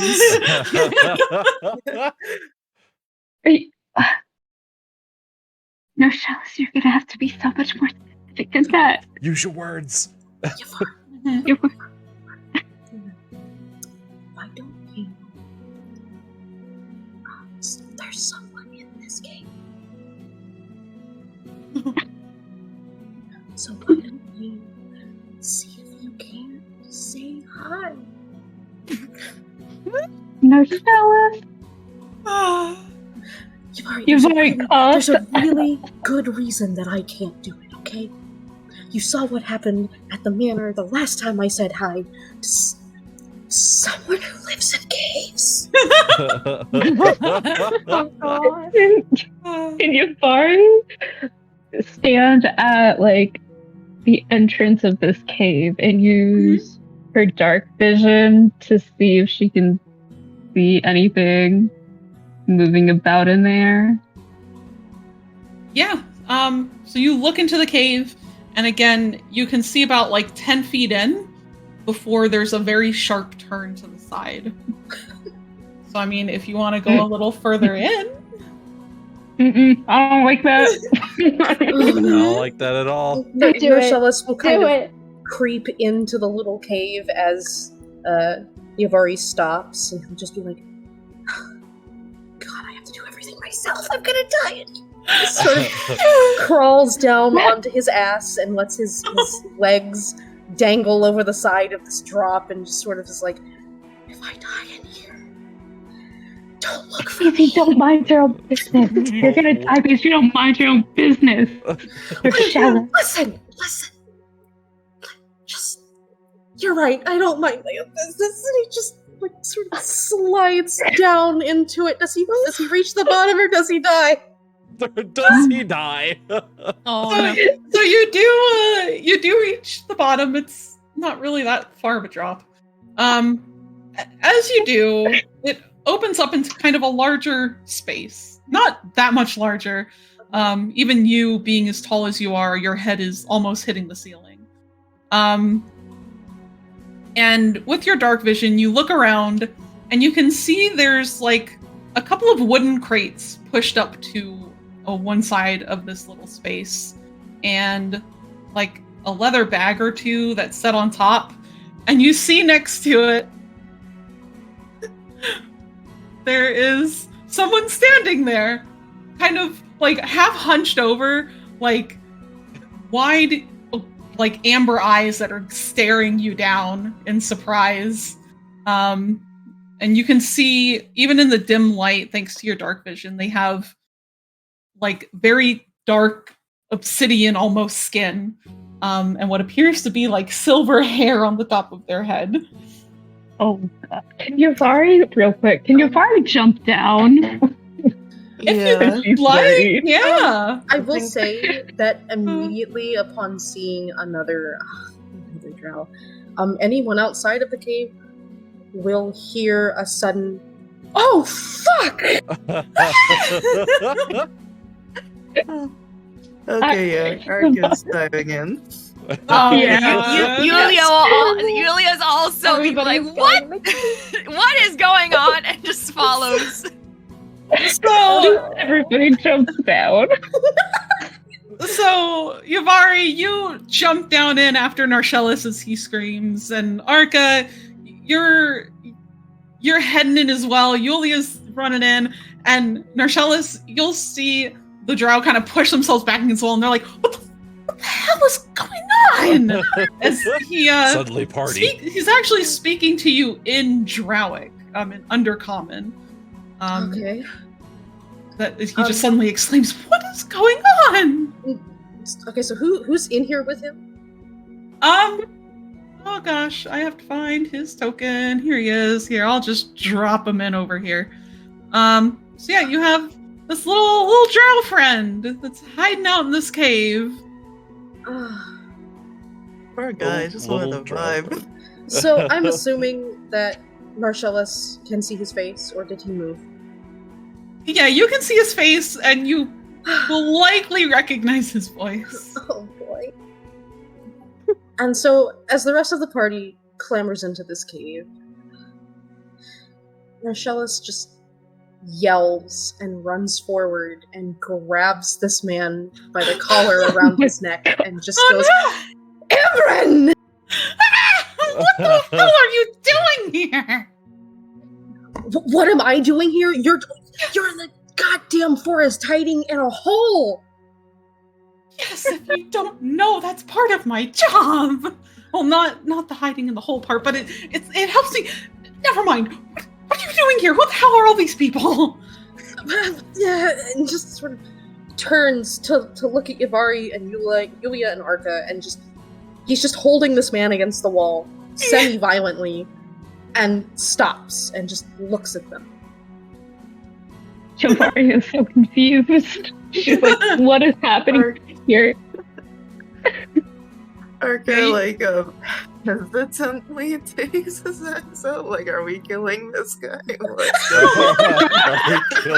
Imran immediately, Imran will immediately start to struggle. Like, what the hell are you guys doing? Oh boy. I'm sorry, Yulia, you were trying to say something. They're just kind of like, friend, foe, something in between. And Because they're also just kind of confused. just sort of looking at Imran, he just sort of leans in really close and says in Drowic, "I haven't decided. Are you a friend or a foe yet, Imran?" How could you? I helped you get out of the underground. You Shut up! gotten and all of this. There are people here that speak this language. Shut the hell up! I don't think I'm a foe. I haven't done anything. I'm just here. I'm just trying. Imran, calm down. And tell your friend to put his axe away. He's very Arca. scary. Arca, Yes. please put your axe down. This man just looks at Imran and tries to come up with something, and Sad bird noises. is my cousin or something. Or something. Or something. Or something. I don't know. Some Why days didn't you he's my say dad, that? some days he's my cousin. It just fucking depends, doesn't it, Imran? What? I don't know why you're getting so mad about it. Just after a minute, he just sort of looks around the hole. And what's in here that he can see? There are a few wooden crates. Like Imran, you found him standing next to like a few wooden crates, and there's like a leather bag or two, and you see one of them is partially open, and you can see like more of the pieces of mushroom inside of that particular bag. And after a minute, he just goes, "How did I know? How did I know it was you? You know, back in Drake Mound, there's this cheeky little wood elf who happened to drop your fucking name. I'm sorry, moon elf, not wood elf. Oh. I knew I couldn't trust that bastard. Yeah, you really can't." You really can't. Just turning back toward the party, he's not gonna hurt you guys. I don't think he could hurt himself if he tried. I don't think he could hurt himself. Unfortunately, though, I don't think he's going to be able to understand you. I don't know. He'll turn back to him and just speak in Drow. He'll just say, "I don't know. Can you understand him?" Common is. I can understand it for the most part. Just my common is very bad. If I try to speak it. Oh, okay. Never mind, guys. You can kind of Talk at him. and just after a minute, he'll just like, "If I let you go, you're not gonna run, right?" Thinking about it. And then Fine. I Don't need to go warn anywhere. you. There's somebody outside of this cave you're not gonna like. Oh god. Who might that be? I will let Yavari go first. Or I think that's. Oh, yeah. that's Yulia. Yeah. Oh, I'm sorry, Yuli. I can't. So they're all kind of standing there and watching this interaction happen. It's dark in here, right? Like 3 out of 4 of us, or 4 out of 5 of us have dark vision. But Arca can't really see what's happening, right? Oh. No, he doesn't. Oh, apparently not. Oh. So Arca at the moment probably can't see a whole lot. Rid of the blind. Staring at the wall. Yeah. But you know, he's here. Came here to support. Yeah. So for the benefit of Arca, Yulia would like to use dancing lights to just make four small lights, just not enough to like blind everybody, but just enough so that at least like Arca can be in on the vision part of this aspect. It's like, who let the Thank sun you. inside this cave? All right, yeah. So you go ahead and you light up the cave. And again, it is a very small space. Like for the 5 of you to be in here, it's getting close to being a little cramped. You know, you have the one way that you came in that was a very steep slope up, and you see kind of a little behind where Imran is standing seems to be another entrance that goes deeper. And inside this little space, again, there's a couple of wooden crates, a couple other bags on top, and you do see over next to the crates appears to be a small metal box, probably about the size of your hand. Oh. As Yulia sets up these lights, they'll look at Emran, is that how it's pronounced? Imran, yeah. Emran, yeah. Okay. Those look is I do apologize for the light show. But our friend here, and gesturing to Arca, they're not as attuned to the dark as the rest of us. I hope this is okay. I can maybe dim them a little bit if it's too much. And when you first kind of put the lights up, he like hisses a little bit at it. You can now see him a little more clearly. You know, he's got very standard looking drow with silver hair, you notice. dressed in like fairly unassuming clothing. But as you speak to him, he just kind of like bares his teeth before saying in common, "It's fine."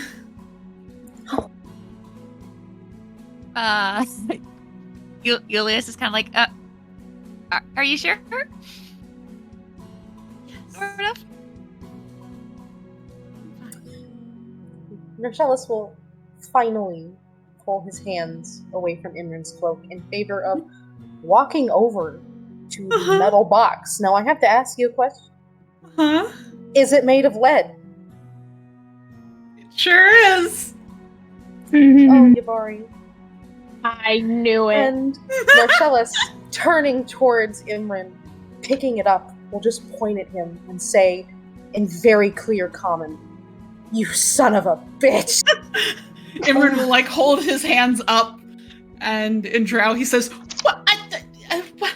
He's just stammering for words. Like, listen, don't kill me. Don't kill me. Narcellus will just say, "Yavari, do you know what this box is used for?"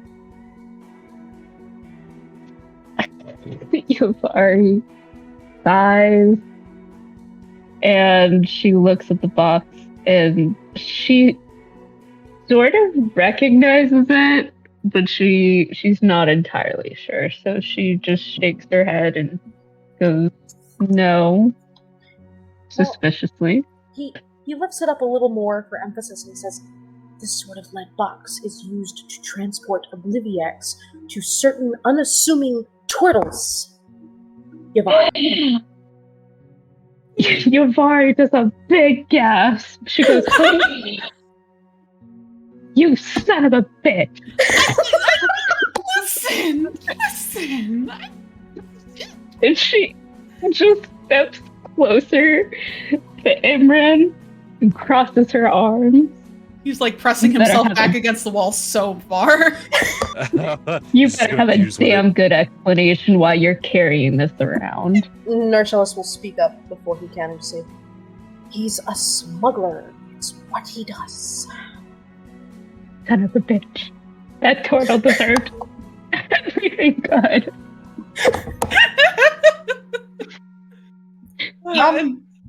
Real quick, can Narcellus address Yulia? Or Arca, either? Yeah. I'd like him to just sort of look back at them and just say, "Can one of you please inform Tove and Taffy what's going on, and then tell the big armored man with red hair that we have a smuggler of Obliviacs in this little cave."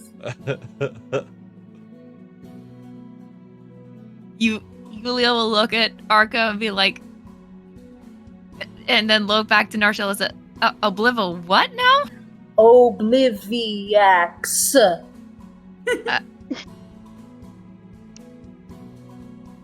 They're just a little confused why Narcellus and Yavari are this upset, and they're just kind of like, Yulia wouldn't know what this is. No. I don't think. Okay. So then they'll just say, so how serious are we talking? Serious enough that I need one of you to go up there and do that. and they'll just kind of do that nod. I'll close their mouth and be like, I will do it. I will go. And then they'll just scurry out of the cave first. I don't know if Arca will follow or stay. I guess he'll stay, and in case you need to threaten this guy further. Good man, Arca. So before we continue on with Imran, we'll let Yulia go. Okay. Yep. So you climb on out of the cave, Yulia. They'll see Tove and Taffy first, and then they'll look for the general and kind of gesture him over. Because by the fact that that Narcellus didn't mention the general by name, they're like, it's probably a good idea if I don't say his name too loudly, just in case. That's a good plan, Yulia. Yeah, that's a good idea. so gesturing them all close, and just kind of looking back at the cave and back to the group, be like, so I don't know what's going on. There's another drow in the cave who Narshella says is their cousin, but sometimes is their father.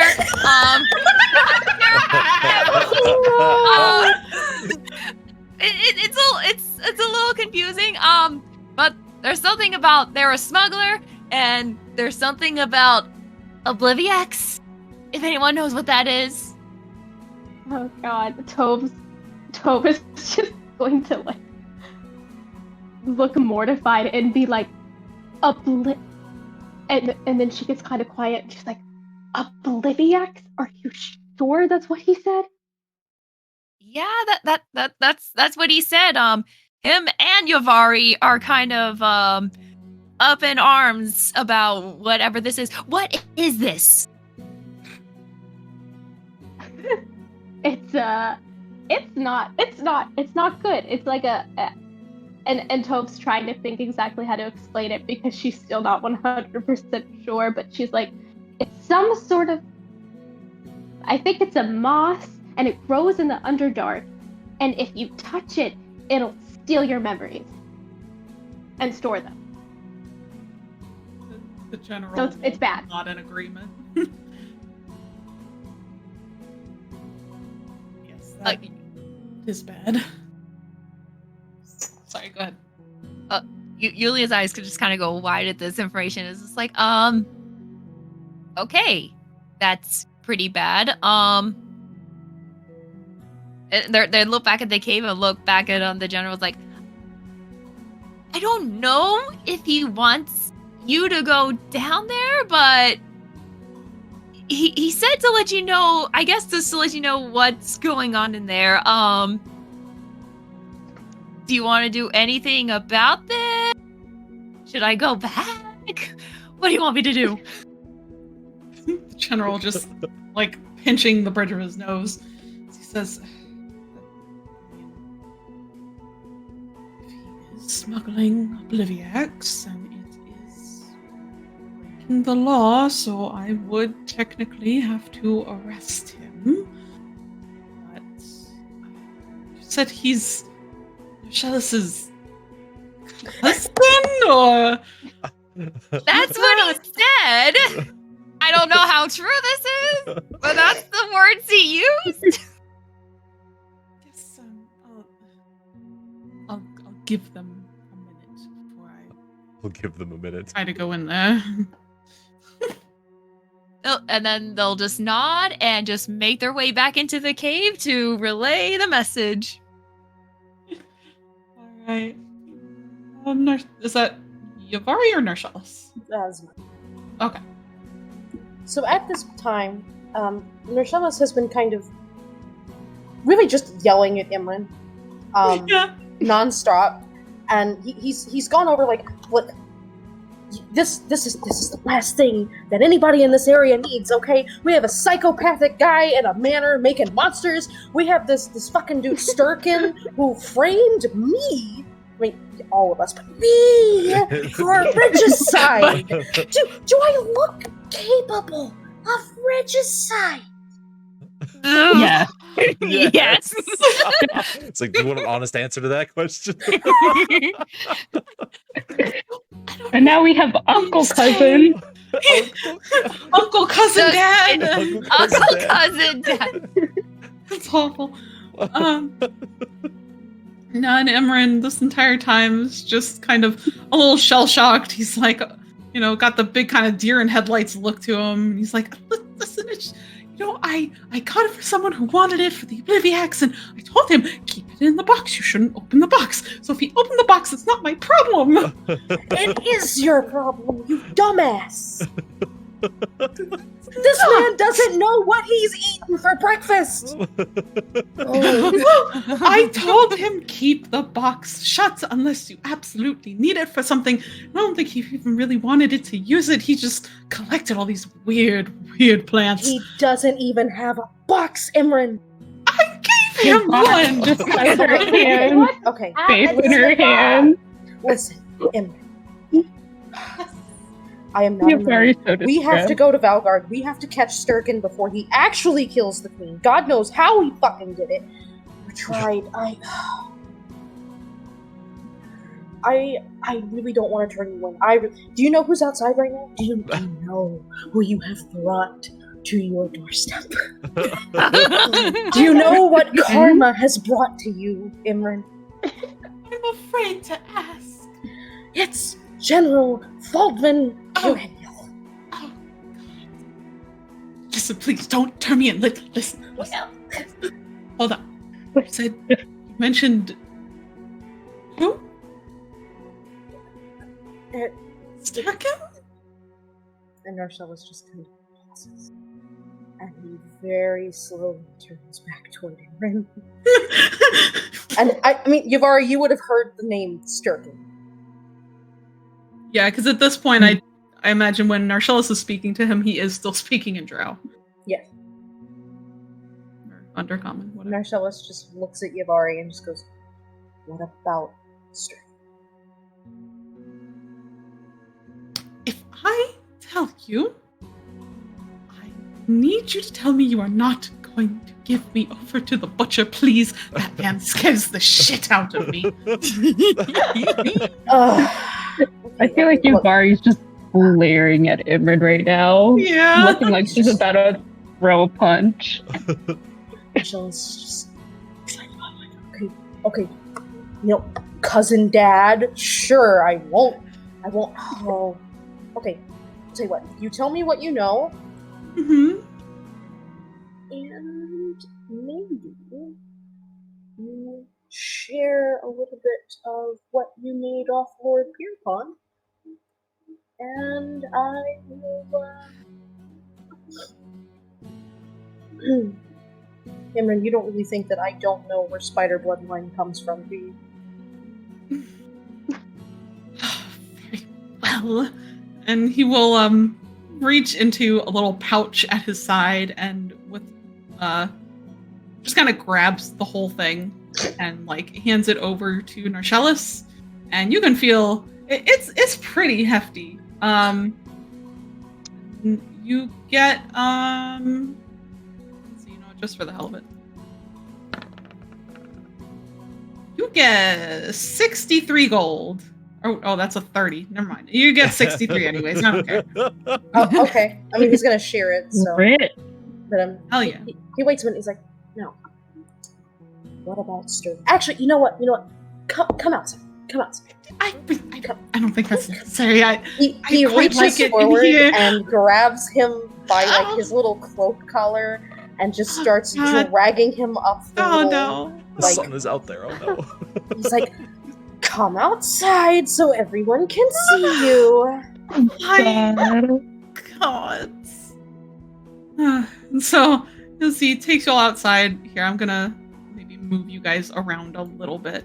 Julia just walking in like, hey, Narcellus! Oh, wait, you're coming out. Never mind. And backs up out of the cave. And yeah, as you all kind of get out of the cave, make a little room for Yavari and Narcellus, you see Narcellus is dragging along a drow with him who looks very frightened at the moment. And he sees General Faldman standing over here who's just standing silently. He has his hands folded. He has his hands folded behind his back. He's Disappointed kind of dad energy is just maximum levels right now.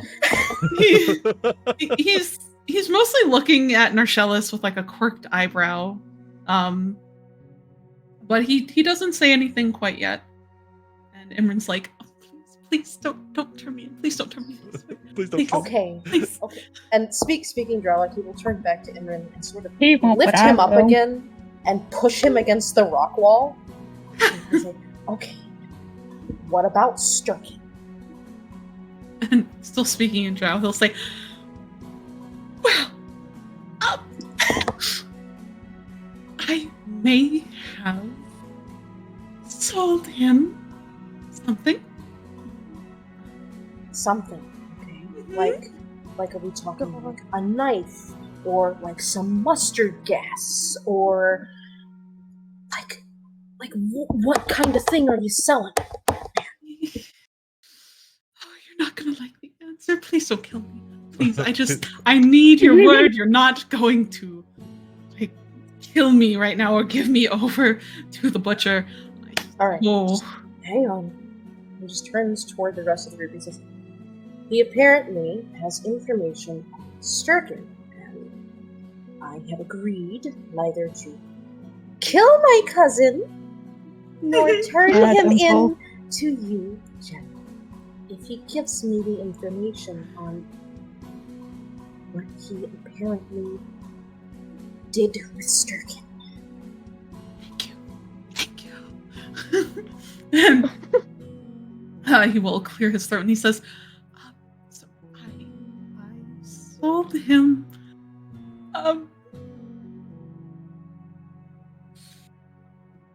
Strider venom. Marcellus Oh, grasps both parts of his collar and just starts fucking shaking him. You sold him Are we- what? I'm sorry. Oh, we're beating him up. Beat him up. Let's go. Let's beat him up. Let's And- go. Sorry. Just sort of turns really hard and like throws him so hard on the ground that like he almost hurts his own wrist. Oh. He gets thrown on the ground, and he doesn't try to get up. He kind of pushes himself up onto his elbows. He's like, I'm sorry. Yes, Strider venom. Okay, that is what I sold him. It was Strider venom. Oh. Marcellus, just sort of dusting his hands off, comes back in comment, looks to Tove, looks to Taffy, looks back at Yulia and Yavar, and then back at General Falcon. And he just says, he gave Sturkin Drider venom. Baldwin's immediately is like, oh. Jealous, I don't know how I cannot arrest this man at this point. General, no. General. He sort of looks down at Imran and he's like, Imran, I hate how much I owe you. If you were not my brother's best friend, I would let him kill you. I would do it myself, but you were Stress's best friend, and oh, I'm lightheaded, and he just pauses and he takes a minute to compose himself and he's like, what kind of agreement can be reached so that my cousin Your cousin. does not The dad. go, shut up, Yavari, does not go to Valgard's dungeon. Baldwin takes a deep breath, lets it out. Says, if he's able to give us useful information as to Sturkin's whereabouts, where he's met him, if even more information, then we can see about not arresting him. Marcella just kind of holds up a hand and he's like, it has to be more than you can see. What was that? He holds up his hand and he says, it's gotta be more than you can see. Baldwin sighs. Wait, he's going to say, what if we bring him with us? And we make him show us where Sturkin has been.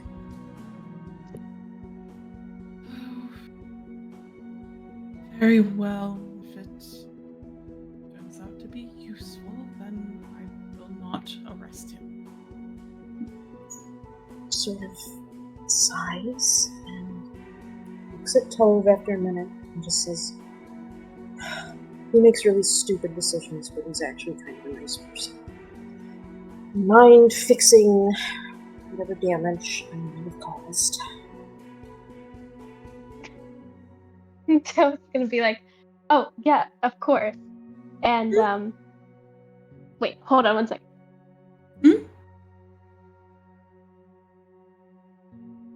Oh, I said, hold on. I have to ask a question.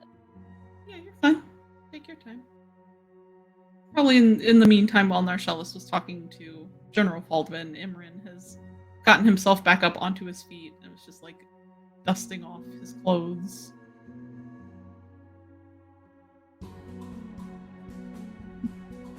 What's everybody else thinking? What's everyone else doing? So, hearing this, Yulia looks to Narcellus, to the general area. Narcellus is like, wait, so this sounds bad, this very bad, but when did he sell him this poison? Would this be, I don't know, around the time of the... Real quick, Narcellus will just kind of hold up his hand and say, "You can speak directly to him." Okay. So they'll address Emran as like, how long ago did you sell him this venom, whatever this is? Imran thinks about it for a moment, and then he will respond in common with about 1 week before today.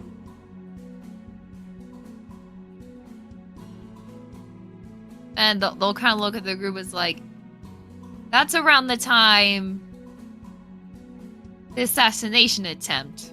Am I right? Narcellus shakes his head. He's like, "That's like around the time we got Eastloft." Okay, so... Oh no! God So... Oh no! Yeah. Just a second. Assassination attempts. Oh, God's below. Well, they can't meanwhile- exactly... Oh, sorry, go ahead. Oh, no. I was just gonna say, meanwhile, while everybody's talking, Tova's gonna head over to Imran and she's gonna cast, she's gonna do Healing Word on him. Okay. I don't know how much that usually does, but it's fine. So, yeah, you cast Healing Word, and he looked like he was probably like favoring one of his legs over the other. But as you cast the spell, it seems to allow him to relax a little easier, and he just gives you a small little nod as thanks. Just doing the work of my god. He makes a face at that. Marcellus just kind of like elbows him in the arm. Like, "Say thank you, you idiot." Be nice. He bares his teeth at Narcellus for a moment before he looks over at Tove and in common will say, "Thank you." Oh my god, I might die. Oh, that's what it's Just might. And then General Faldman will kind of look between everyone and he'll say, "Very well, then if he's going to come with us, then we might as well get a move on." And just sort of, Marcellus will hold up his hands and be like, "Sorry for the segue. Turned out to be useful. Let's not do it again."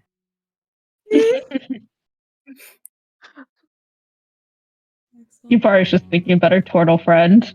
Aww. Or turtle Yeah. friend. She's so pissed. Mm-hmm.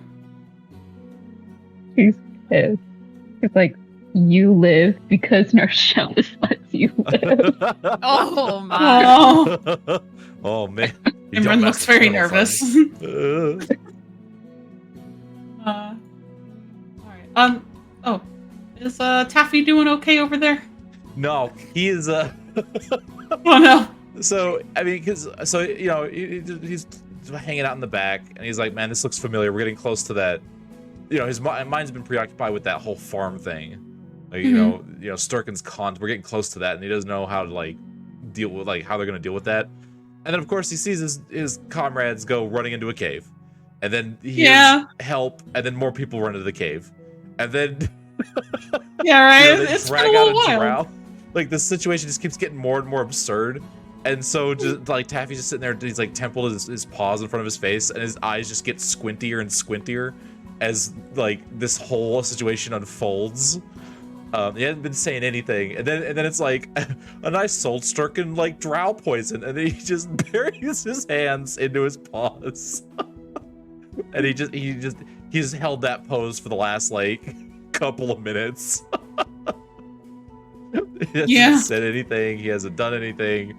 He's just like, I don't know how to deal with this. Yeah. Yeah. Valid as hell. Well then, unless anyone had anything else they'd like to do, or if you wanted to ask Imran anything, then you guys can get moving again. Yulia does want to ask what the venom is and what it does. How dangerous is it? Yeah. Oh boy. Yeah, I mean, you're welcome to ask. So do you want to ask that to Imran, or? Yeah, they'll ask Emran. Imran will like look over at Narcellus and say, "Can you translate, or do you want to just tell her?" God. So he just sort of my comment's not good. I'm sorry. he just sort of puts one hand on his hip and just says, "Do you know what a drider is, Yulia?" I don't can't blame you if you don't.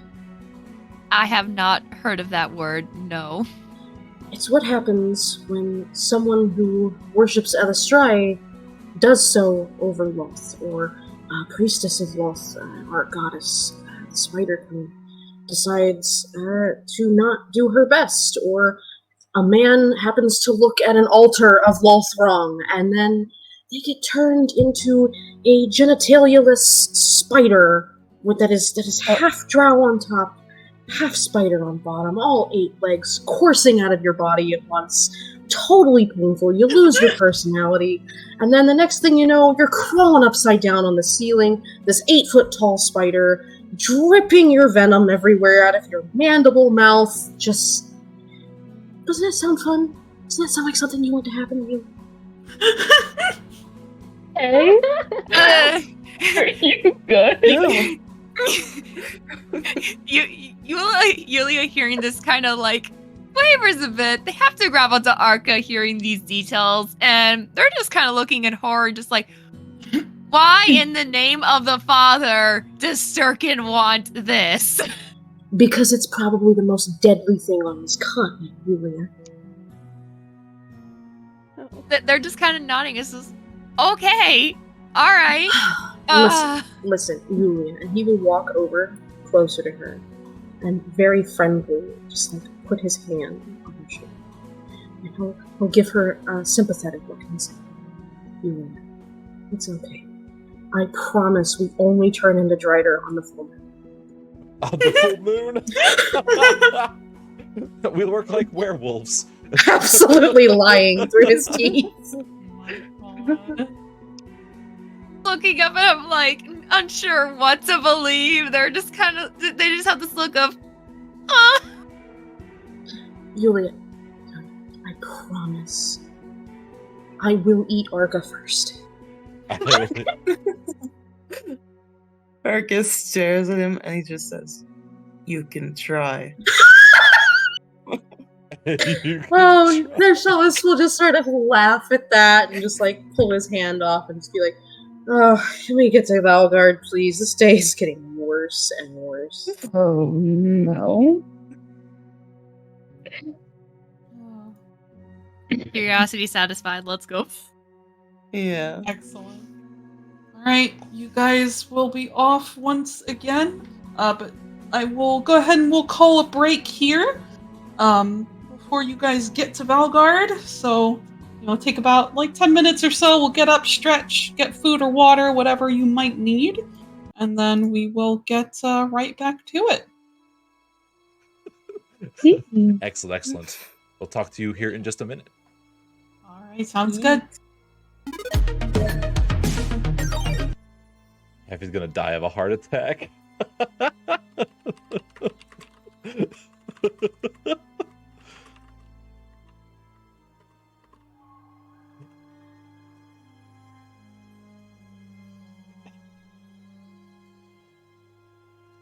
Yeah. Poor Taffy. It's like this keeps getting worse. Oh man.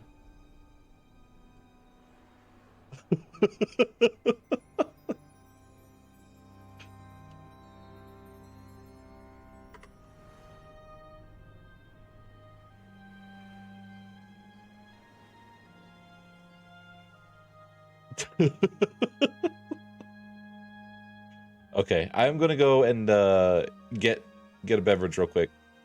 I will be right back.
Okay.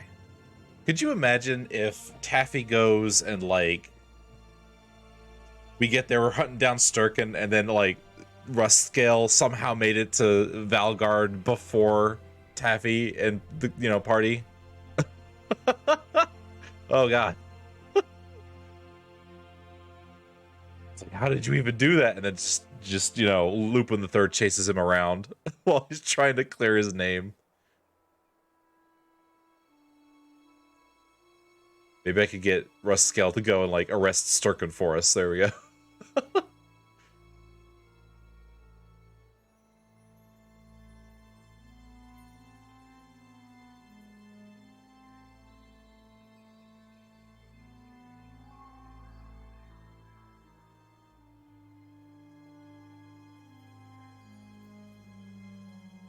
As it turns out, he's not screwing around with all his rest stops. He smells a cat.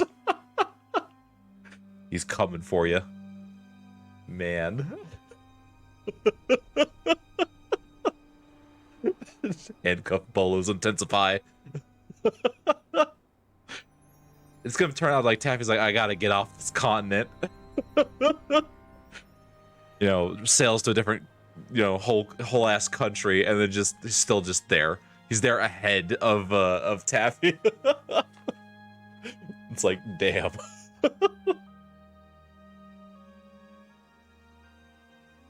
That was a brilliant like way to like put a character in there. I pictured you know the plane, and he's somehow there.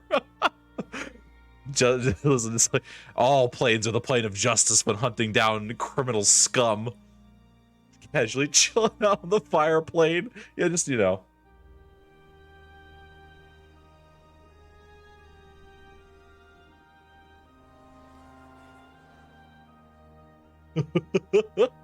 God, that's just man.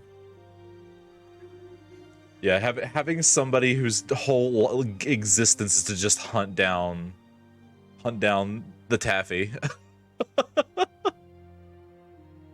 and his repertoire of increasingly growing crimes. It's like, oh no.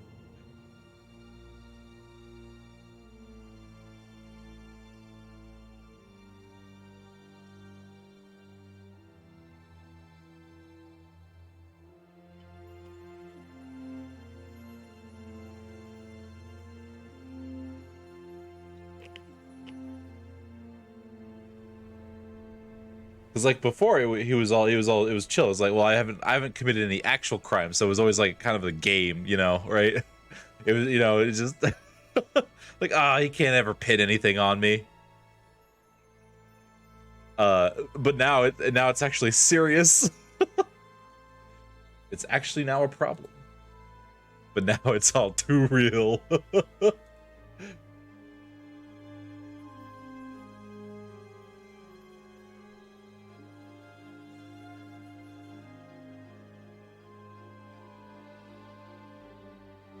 And you know he's gonna find evidence. You can't stop him. Rust Scale just materializes evidence out of the ether. Cultist simulator. Oh my god, yeah. Exactly. Everything was fine until I did a crime, and now it's a problem. Fur on the window.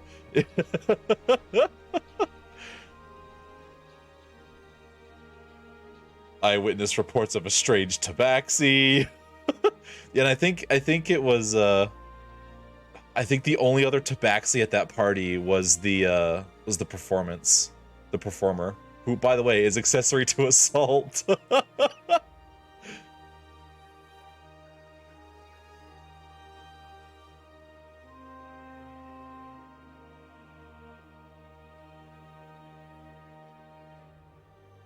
Man. Yeah, it's gonna be really hard to like, you know, pin it just shake it off of himself, man. At the end of this campaign, Taffy's gonna end up in a courtroom. It's gonna be like, oh no.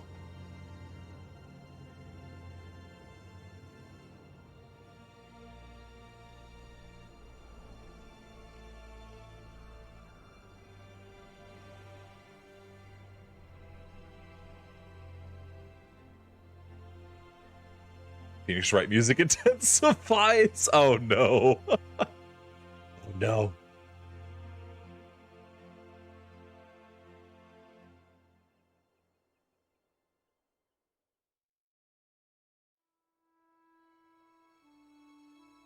God. Ends up in a Phoenix Wright court. Jesus. That's when I have to learn how to like do those custom Phoenix Wright like cases. And then do one with Taffy and Rust Scale. Man, and then we could get like oh man. Like All right, who would be the most hilarious lawyer? Get Yavari to represent Taffy in the court of the court of law, or Narcellus, like getting them into a courtroom, much less staying in there. Oh, but like that's the unfortunate problem is like Taffy's like, oh man, because he operates on the law, so Nars would be a great prosecutor. Nars actually probably would be a good prosecutor. Just get Nars and Yulia, the dynamic duo. There you go. Being right, prosecutors are allowed to assault anyone they want. That's right. That's true. No, can I just have the entire party be my prosecutor? Might as well be. It's like, objection, and then just Arca flies across the room and tackles somebody. Perfect. Cannot go wrong.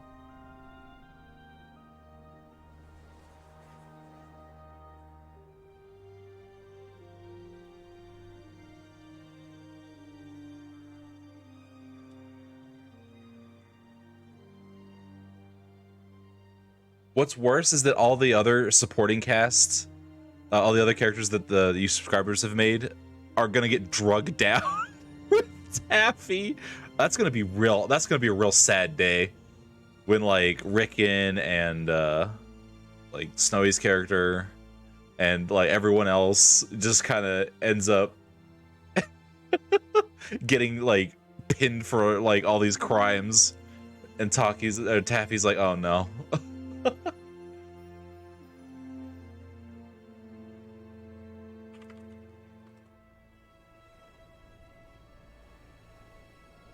And don't worry, there will be there will be a accessories. Oh god. And yeah, it's like oh yeah, so there may be opportunity in the future to like once like this main quest is done to get more subscriber characters put in. I wanted him to be a problem child, which is great. Because it's like it's just free drama. You can just put Rust Scale wherever, and it's just perfect. You can foil any Taffy plan with just Rust Scale. Oh, we're ready. We're gonna swap on back.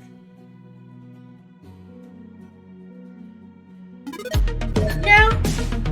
Now. Possibly. Possibly. Oh, hello. Hello. Yay! Hey. Hello. And we're back. Yes, welcome back, everyone, as we continue tonight's session of Tales of the Apocrypha. So, with Imran now in tow with you guys, you continue on your journey. And at this point, you know, it's, I think by about the next day or two, you will finally reach Valgard. And even probably about the day prior to it, even in the distance, you are able to see like the rising rooftops of the castle far in the distance. And you know you're getting fairly close. Make sure everything's set up that I need. I hope you guys are ready. We're finally getting to the first major city. I'm so excited. I'm so excited. Literally, my stomach hurts. I'm so excited. Oh, goodness. Oh. Put a couple things down. Oh, Yavari died. Oh, goodbye, Yavari. Yavari, no. But where did I go? Where did I go? What happened? There. Welcome back. Thank you. I didn't realize I was gone. It's fine.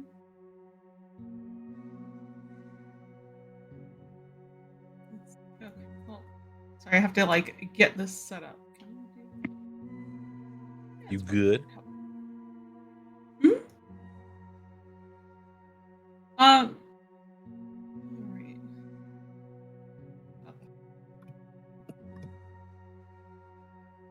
Excellent.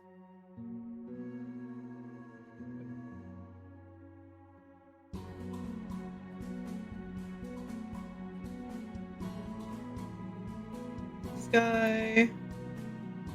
Sorry, I promise I came prepared. They did. I actually watched them set the map up this time.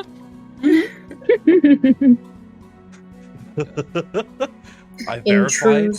true, in true Starion fashion, when they're like, "Oh, I only have 3 hours to do this before DM time," and then they do it. Uh-huh. That's when the best work is done on the campaign. So true. Yeah. It's like you just it's required. You got to wait until like the last 4 hours, and then then and only then can you start. I love how that whole quest with like investigating the Godswood for the farmer is just gone. Yeah. You guys will Out get the back to it, I'm sure. Out Yeah, the it'll be window. fine. Yeah. They're just waiting. Alright. Alright, so yeah, you guys continue onward, and finally you reach Valgard proper. So I switch over to the city. Yes. Yes. It's a very big map. You'll have to scroll Yeah. way out. Oh wow. New music. Oh wow. Ah. Big It's now. big. Yes, so here you are in the city of Valgard as you guys enter in through the southern gate. As you walk in, this place is crowded. It is busy.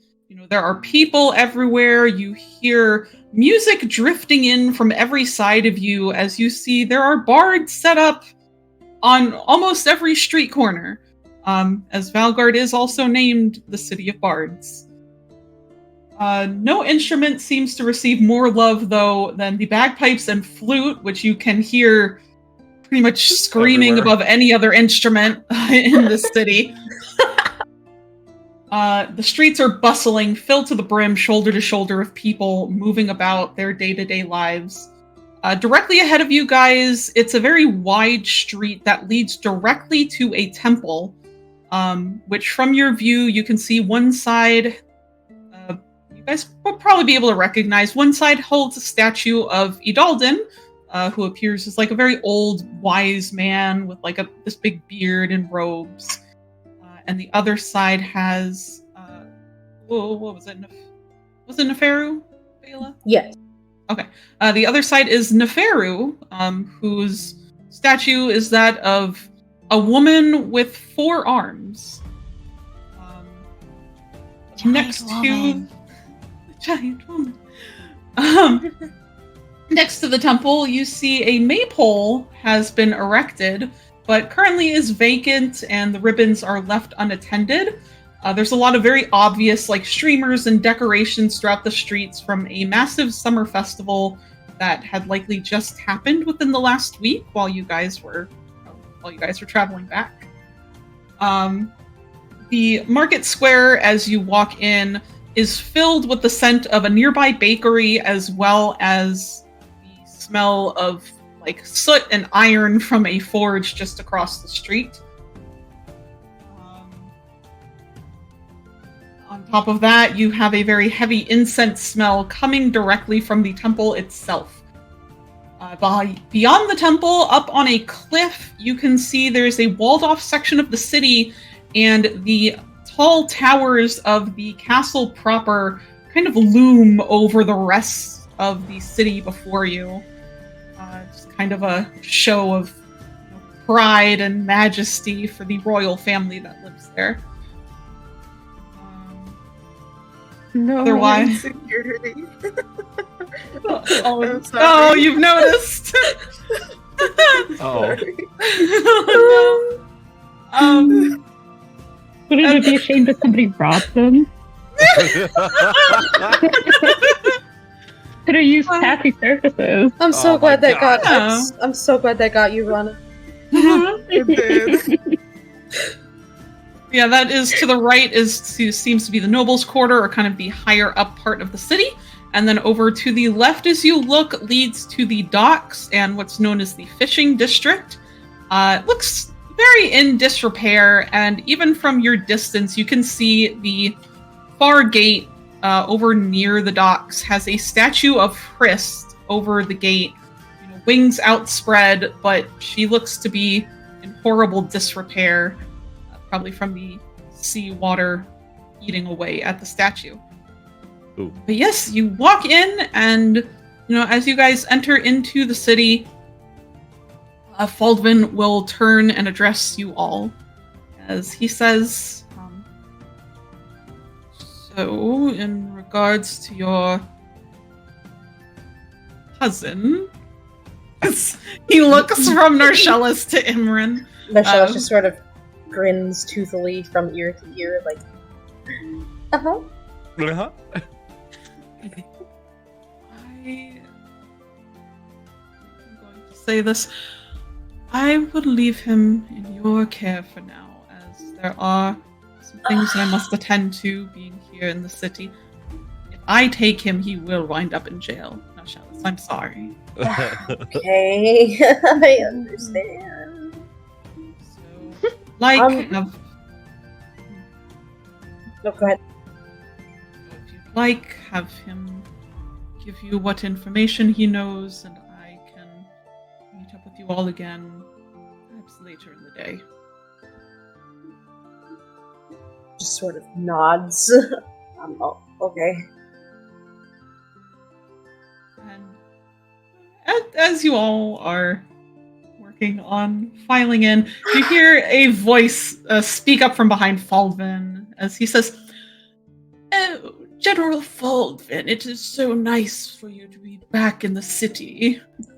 And I don't know if I'm doing his voice right. Yeah, you're great. You see an older man approaches, dressed in all black, with like hair with streaks of gray that slicked back against his head and like a mustache above his lip. He's definitely older, just a human wildling, as he approaches with a small smile upon his lips.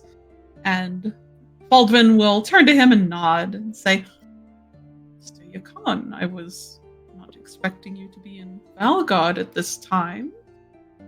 And Minister Yukon will just give smiles at him as he says, "Oh, yes, I was here to attend the festival that was just put on, and learning of your absence, I figured I would stay for a while to have word with you when you get the time, of course, General." And he looks over the party with a clear look of distaste. He kind of just frowns at everyone and he says, "Who is your traveling party here, General? I have some odd faces amidst them."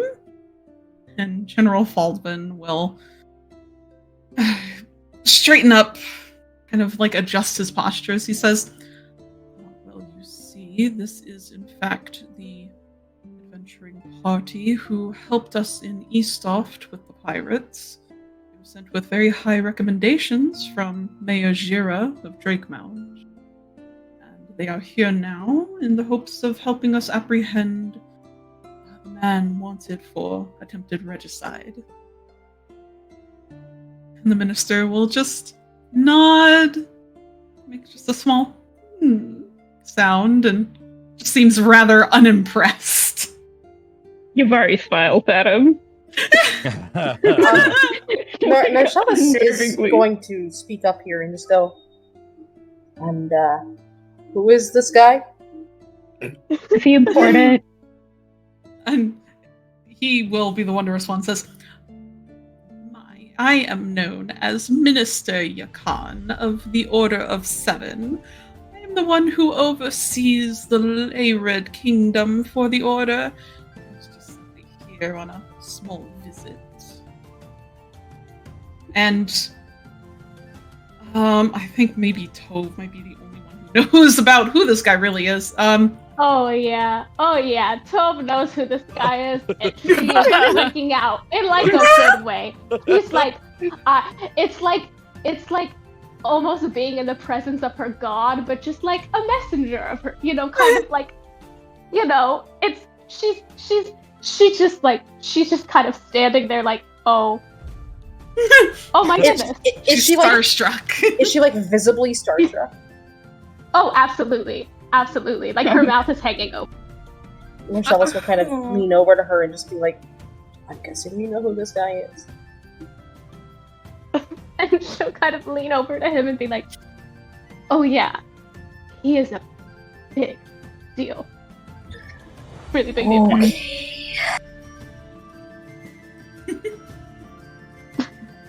Alright then. And seeing that, the minister just smiles back at Tove as he sees she's looking very awestruck at the moment. And he will turn to the general and give a nod as he says, when you have the time, General, I will like to have word with you, but I must return to the temple. There are some things I must see to. And the general will nod to him and say, very well, Minister. Have a good day. And Minister Yukon will just turn and slowly walk away, clearly not in any rush for where he is going. Just vibing along. Mm-hmm. Yeah. Old man walk. Old man walk. Yeah. You know. Then Faldwin will kind of look back to the rest of the group and say, apologies about that. Is there anything you all will need while you are here in Valgard?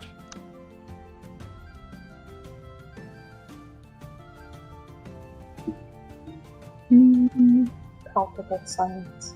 So Taffy will squeak around. You know, he was kind of like, you know, pressing himself to the back of the party when you know, he wants to keep a very low profile. But he squeaks up and he's like, real quick, could we get a rundown of the tavern options we have? We're gonna need we'll call it a base of operations while we're here. Yes. Actually, Legan, and he'll turn and gesture for. Actually, no, sorry, not Legan. Renarian. I keep forgetting he freaking exists. Renarian exists. How can you forget the boy? He's here. I know, right?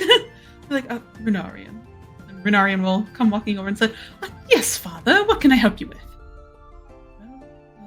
They will need someone to guide them around the city, and I know you know this place like the back of your hand.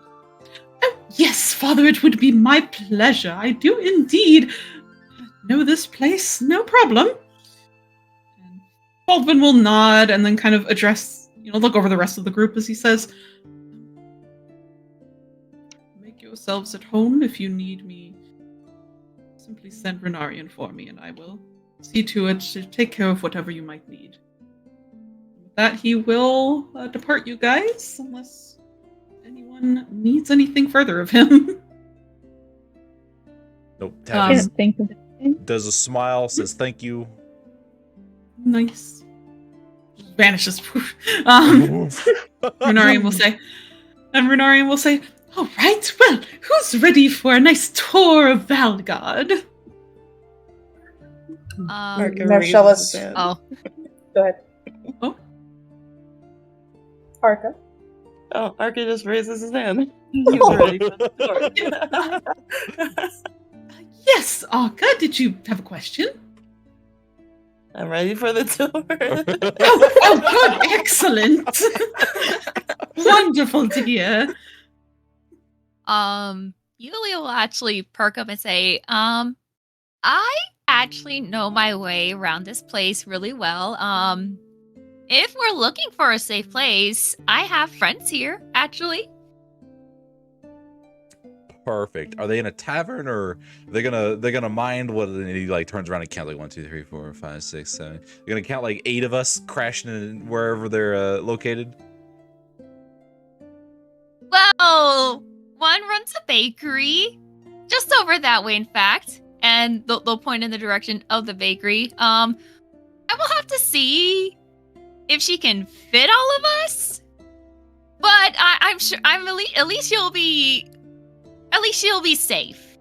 And if we need to find a safe place other than at least there, we have people to rely on. We may wish to, at least at first, bunk up in a tavern first, just to. We don't want to. If we're gonna, rely on contacts and allies, we don't want to put too much pressure on them immediately.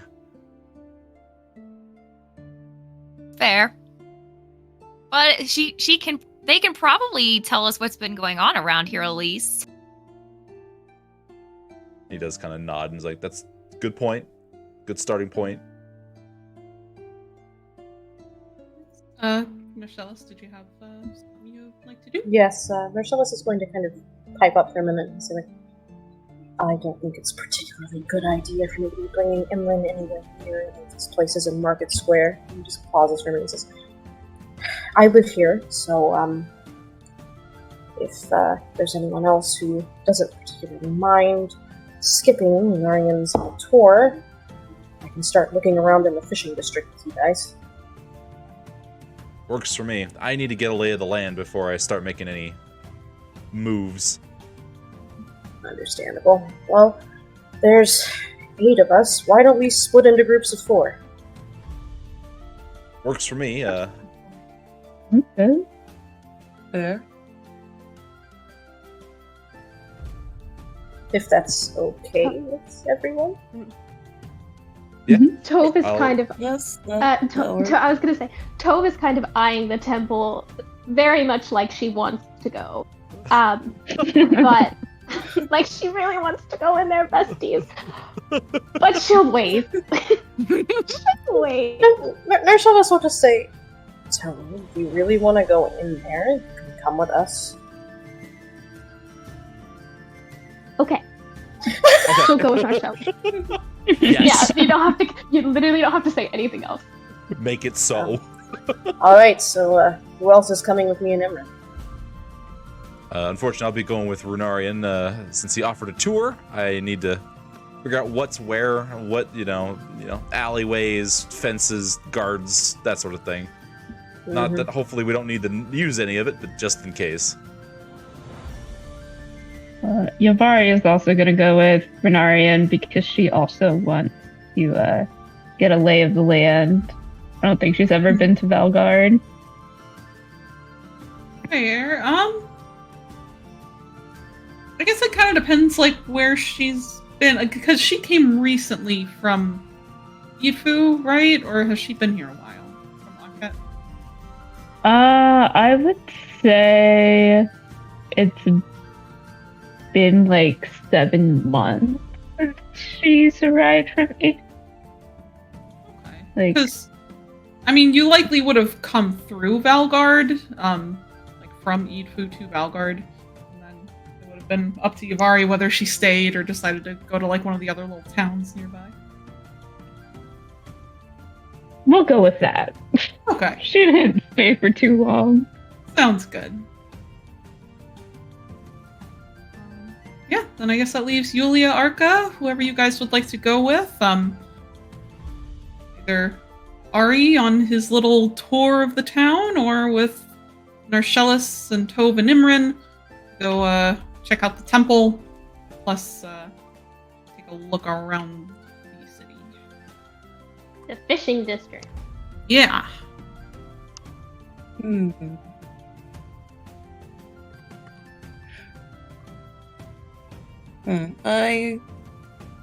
He will go on the tour with Renarian and gang. Unless, Yulia, you have a preference? Can Yulia take the third option and go to the bakery, or do we want to keep like the 2 parties for now? I mean, Renarian would probably. I mean, they could probably stop by the bakery, right?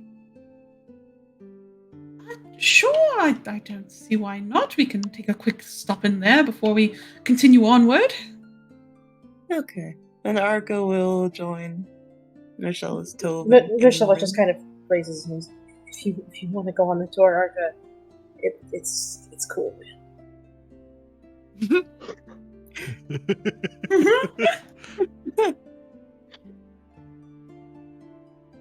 Okay, yeah. I don't think you'll be like too enthused about like going to the temple. So That's valid.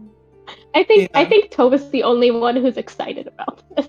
Yes. Yeah. Imran's just kind of standing there like, I don't know where we're going. Again, remind me why we're keeping your dad cousin around. And Narcellus will look at Yavari and get rid of mine. He'll look at Yavari and say, well, for one, because I'm not about to leave him out here with these people. Fair enough.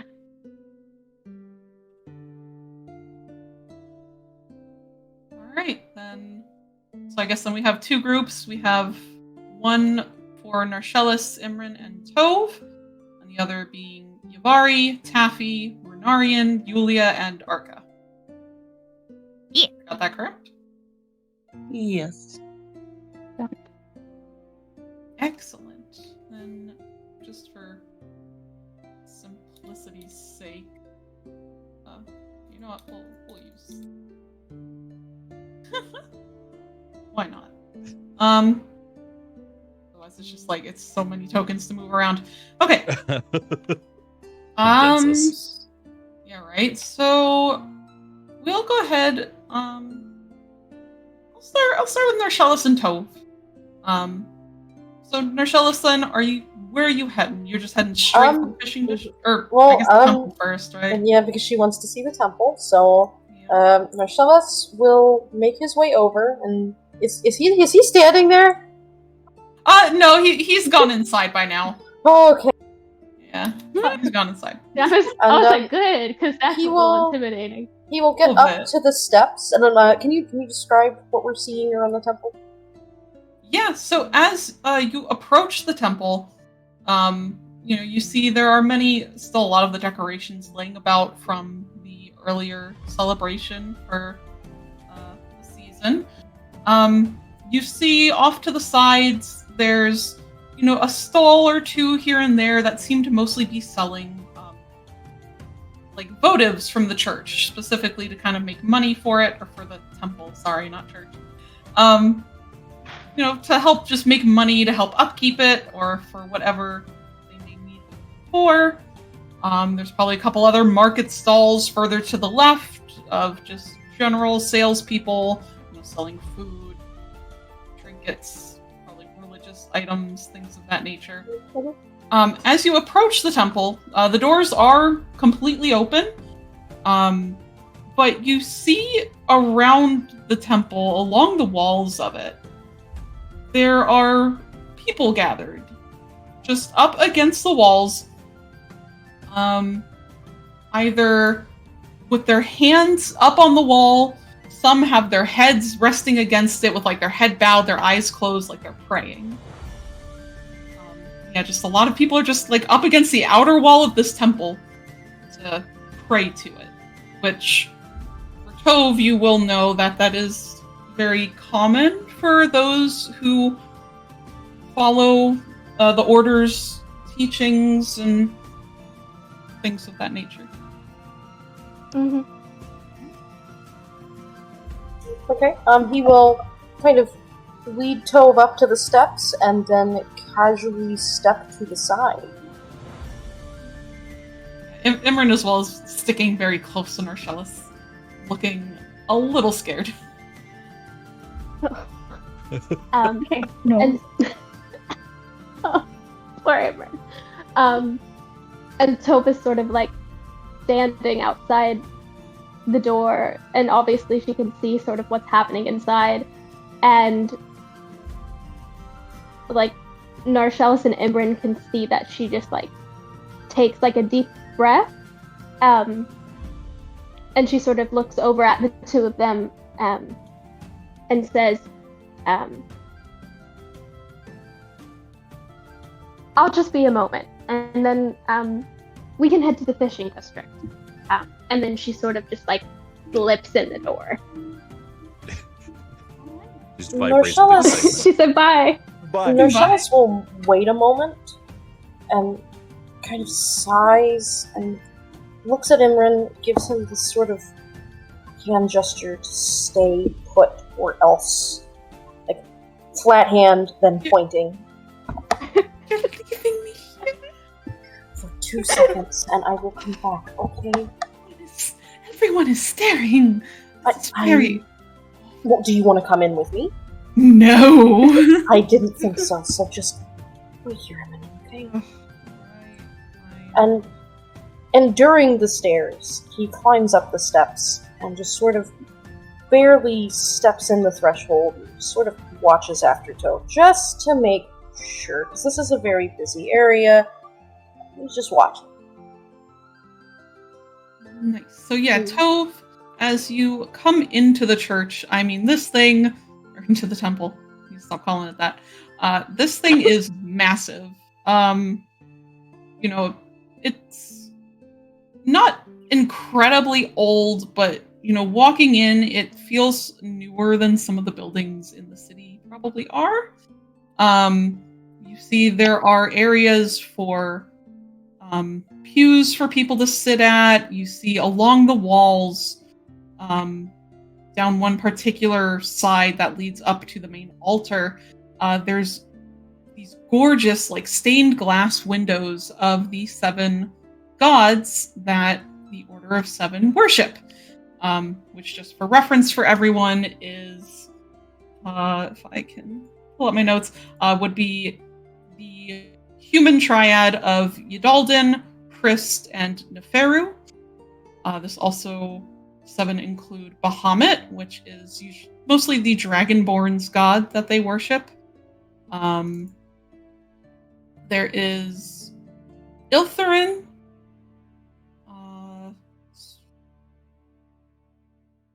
Am I right? Shit, who are we forgetting in here? I'm sorry. I had to go back to my notes.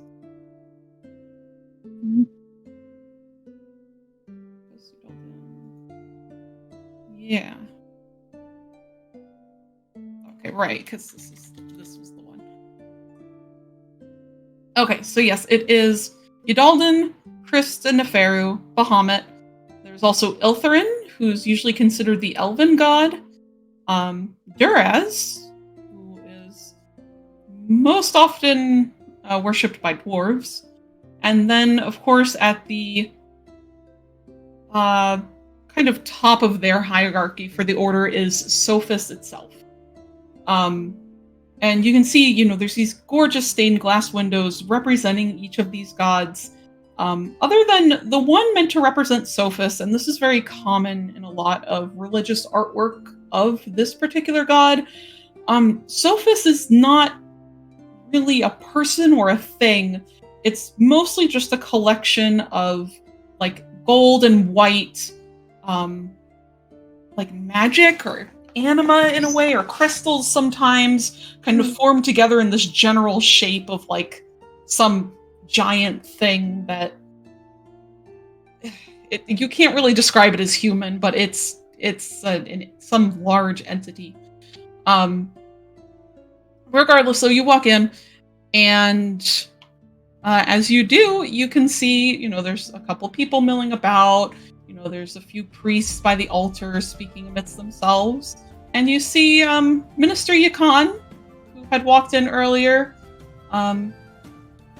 Seems to be, like, giving someone a small prayer or something as he bows his head to them before they kind of leave and walk off by themselves. I think Tove is going to make her way over to, like, the stained glass, I guess, depiction or representation of Yidaldin, and find sort of a spot near there where she can sort of, like, if there's an empty spot, I don't really know, like, how crowded certain deities' places are, but she'll find an empty spot to kind of, like, rest her hand against the wall. Yeah, and you find one fairly close by. You know, this depiction of Yidaldin is shown as, like, an older man with, like, a beard. He has a shepherd cane in one hand. Yeah, you find your little spot next to him, and you just kind of sit there to pray, or is there anything in particular you're doing?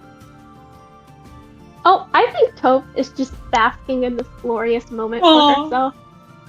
Where Yeah. Mhm. because she would have visited this particular temple at least like once in her childhood, Mhm. and so like at that time it seemed like big and magnanimous and just like, you know, she didn't fully necessarily understand what was happening, but it was like this wonderful thing. And so to come back to it now, it's just like this special moment of like, you know, connection to the god that she serves, but also to the religion as a whole. I don't know, just a weird little moment. She just needs to have her little spiritual moment. Aw, Aw, good for her. I love Yeah. this for her. Yeah. And then I think after a little while she'll just sort of you know, move away and head back towards the door to where Darshella is. All right, give me 1 second. Yeah, so you kind of enjoy your little moment, kind of reminiscing a little on the one time you came as a child, which, you know, the temple definitely seems as big as when you were that small as well. And as you begin walking to the door, you hear a voice speak up from behind you and say, "Excuse me, just one moment, my dear. If I might have a moment of your time." And if you turn, you'll see it is Minister Yakan who has approached you. Toe fangirl moment. Yeah. Sorry, this is very big for her. So yes, so she does turn and she sort of sees him, and she, like, as she was sort of like walking over to the temple, and after Minister Yakan had left, she was like, "Oh crap! Like I probably looked really stupid." So she tries not to do that this time, and sort of just gives like a little bow of her head, and she's like, she says, "Minister Yakan, what can I do for you?" And he'll approach and he'll gently reach for one of her hands. You know, and him being in his older years, you know, his hands are wrinkled, you know, probably a little calloused on the fingertips, and he'll hold one of her hands in both of his as he says, "Dear, please do not bow your head before me. Only one's such worthy of such divine kindness would be the gods here around us. But I did want to ask, what might your name be?" Oh, and Toph sort of is just like, you know, as he's like, "Hey, you know, don't bow to me." She's like, "Oh, of course." And she says, "Oh, my name, Toph Bauer. I'm from Drakema." Oh, well, it is very nice to meet you, Miss Bauer. I am, as you heard earlier, Minister Yakan. What brings you here from Drakemound? Oh, well, I suppose mostly what General Thaldman said. You know, we've been helping him with some things over in Eastoff, and now we're here to help him with some more in Valgard. Be careful. There are many dark corners here in Valgard, and you know, I would hate for one of Yudolden's bright lights, such as yourself, to get into any sort of trouble while she's here. And she'll just smile and say, "Of course, I will do my best to stay out of trouble." All this is going on. Darshellus Is walking through the front door with his eyes plastered to this man who is touching Toph. Yeah, probably absolutely still holding her hand at this point, unless she's tried to take it back. Like, even though people are moving around no, and there's sound, you hear his boots on the stone, and he just reaches out and he just puts his hand, like, almost hard on Tove's shoulder, and he just goes, Tove. Oh, and she turns sort of surprised that he's like in the building, because like his demeanor had come off, like maybe he wasn't so comfortable as being in that space. And she says, "Oh, Narshellis, this is Minister Yukon. We were just talking. It's all right." And he'll just sort of, like, his hand will stay on her shoulder for a minute, and he'll sort of fall, and he'll turn his eyes toward the elderly man, and just sort of blink. And as this happens, as Tove turns away, the minister is definitely giving Narshellis a not so kind look as he kind of narrows his eyes, definitely judging him very much. As he still keeps his smile on his face, and he'll say, "Well, Tove, it's clear your little drow friend here needs you, so I shall leave you be. Do be sure, however," as he will look at Narshellis, "in the future, drow are not allowed on temple grounds as per the royal law of Valgar." Oh God. His face just says fucking murder. Oh.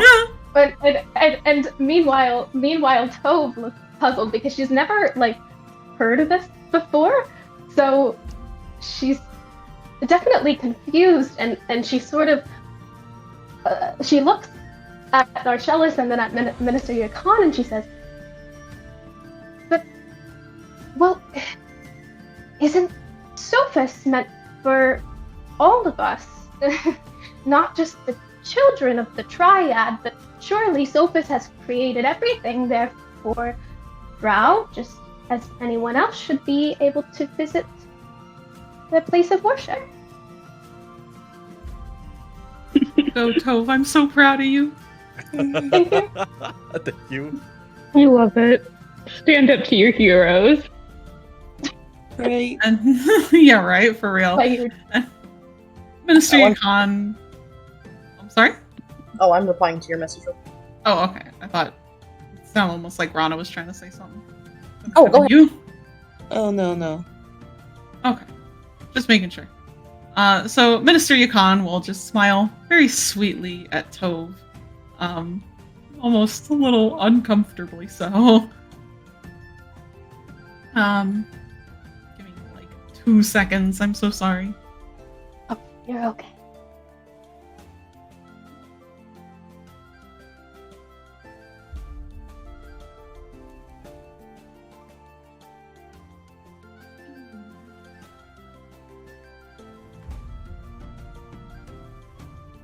Okay.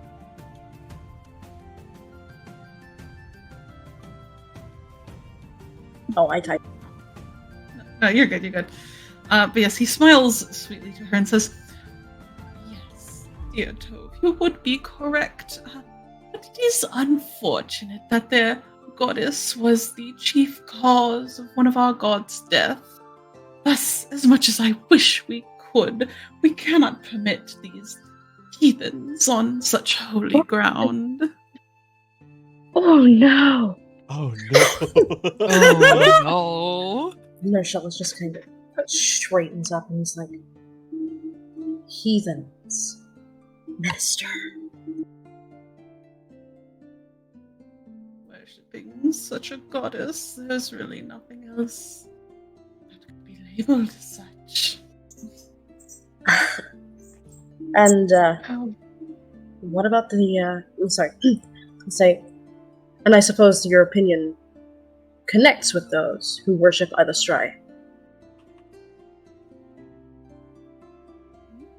Would be correct. I mean, she is the daughter of Loth, after all. That is.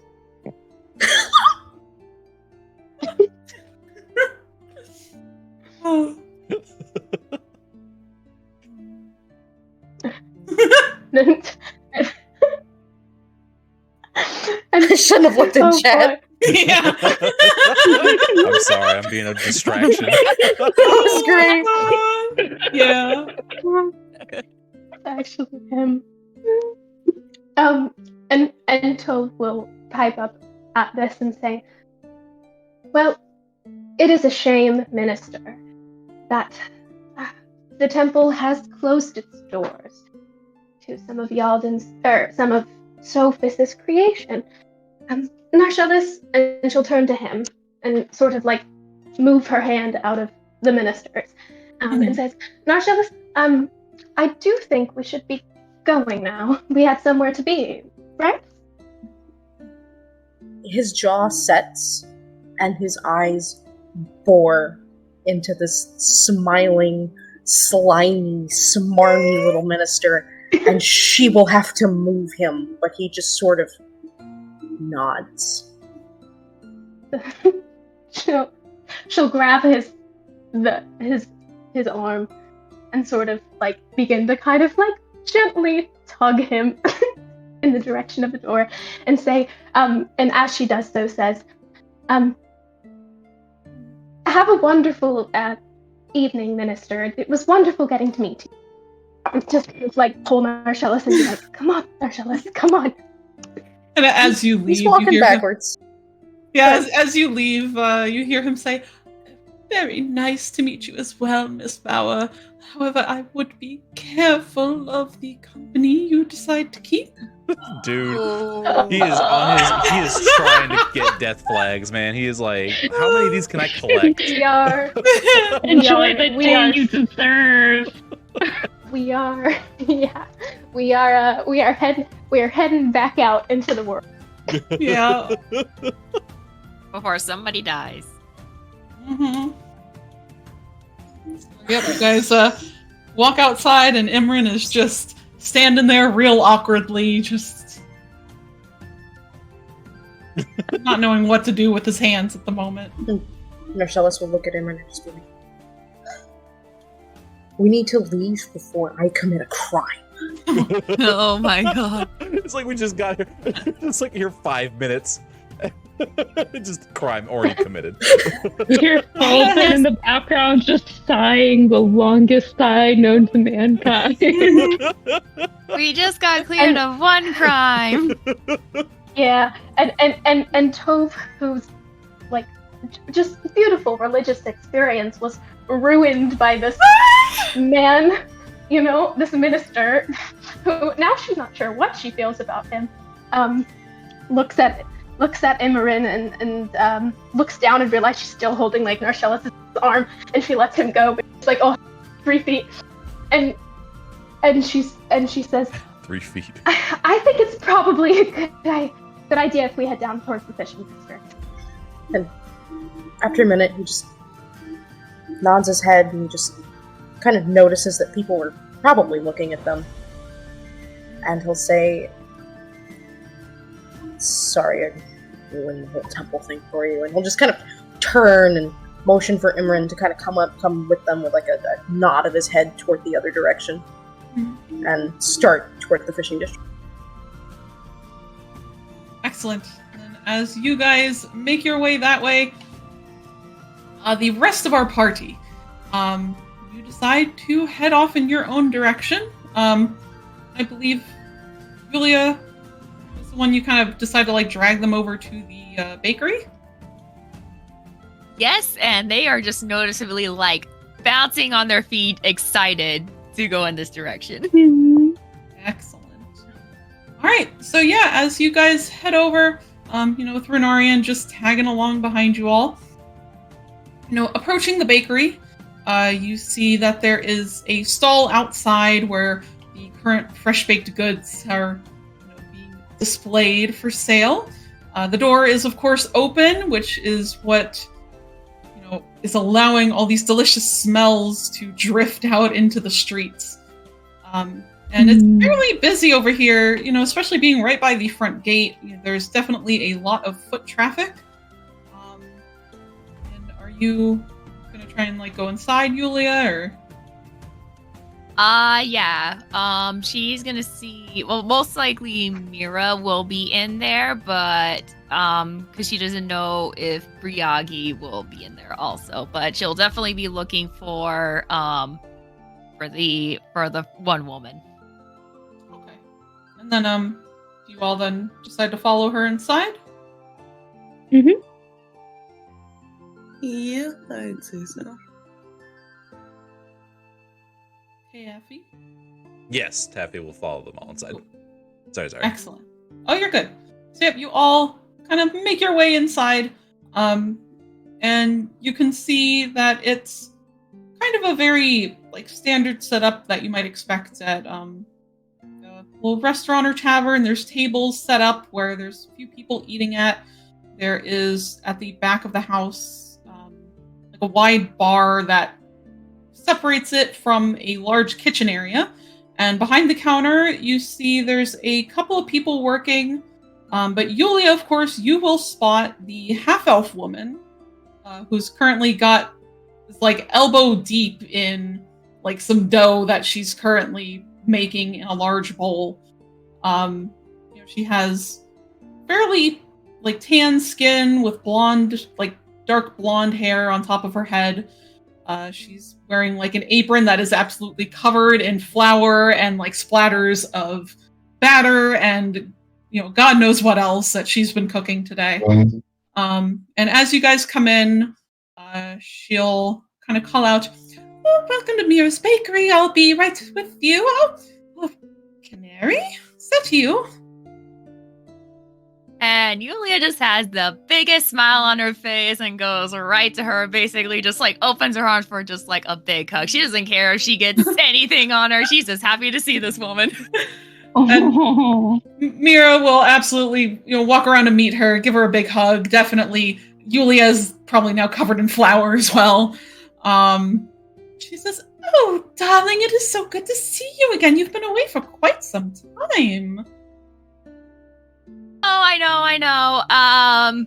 That job that I told you about, Yes. it did not go as planned whatsoever. Yes, so I've heard there've been supposed bounty on your heads at one point. Is everything okay? Oh, it's fine. It's fine now. And they'll gesture to the party that followed them. We ended up clearing our names. There is a very long story attached to this. You and Briagi probably are going to need to hear this. Yes, definitely. I would like to hear. Briagi right now is working today until probably a little after sunset. Is there anything I can get you all? Are you hungry? She'll kind of look around the rest of the party. Yvari's just looking at all the delicious pastries, and like her eyes are as wide as the dinner plate. She's like, I would love something. It's delicious time. Yeah. They haven't run into a bakery for 3 months. Okay. That's true. Right. All right. Well, with that, Mira will probably like grab something for everyone as you kind of pick out what you want. She has like an array of things from like muffins and cookies. There's like pastries stuffed with things and all this other stuff, that they've been making. And she'll gladly just give you all a thing of your choice for free. And then she'll kind of help you all settle down at a table. Probably has to drag a couple together to get you all situated, as the tables are like fairly small. But she helps get you all sat down, and we'll take a moment to kind of sit with you guys as the kitchen is fine to be run with a couple of other workers she has. And I imagine while you eat, I don't know, well, you'll probably save it for later. She'll sit down and she'll look at you guys and say, "Well, so what brings you to Valgard is really obvious. Is there anything you needed while you were here? I imagine you want to save the story for later, Yulia, once Briagi is home."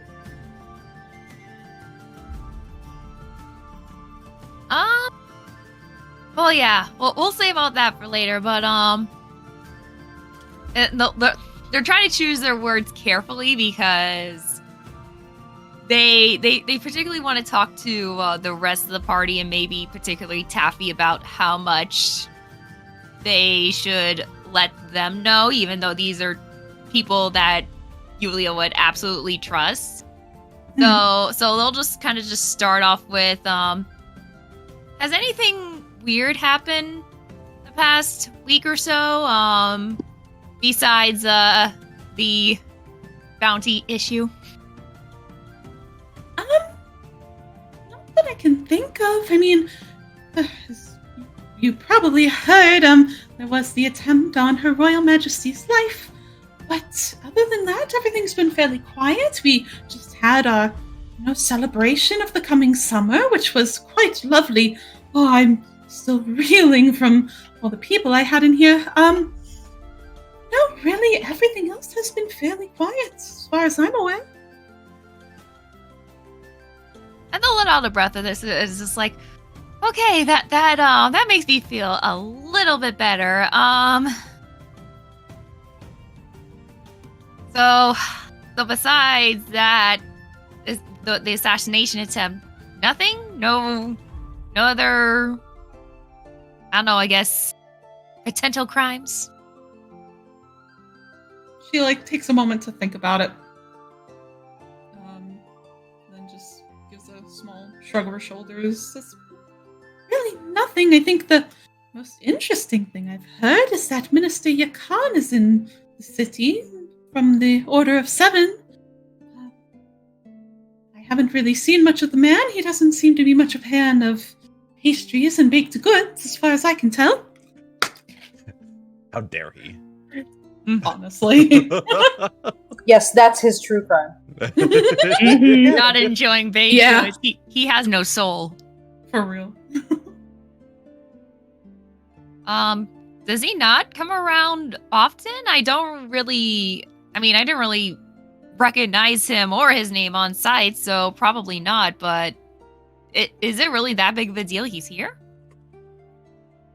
Yes. I mean, not much of a worshipper myself for the Order, but from what I understand, he, as well as 4 other ministers, are the ones who sort of run the organization directly under the Magi himself. And he, Minister Yakan, that is, he is the minister for the Kingdom of Leyrid, so he's often here, between here or many of the other larger towns and settlements. But yes, he just came in recently, I guess to help celebrate our coming of summer. I mean, everyone was quite excited for him to be here, but I mean, no disrespect when I say I don't really care that much. Any particular reason why, or? Nothing I'm aware of. You'd have to probably ask the man yourself.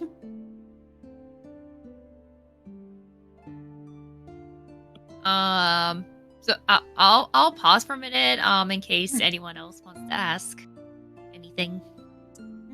Taffy is just taking in this, sort of like what the relationship is, how Mira is acting, just eating his bread, kind of leaning back. Yes, Arca, Yavar, you guys doing anything or would like to ask anything between either Mira or maybe your other party members?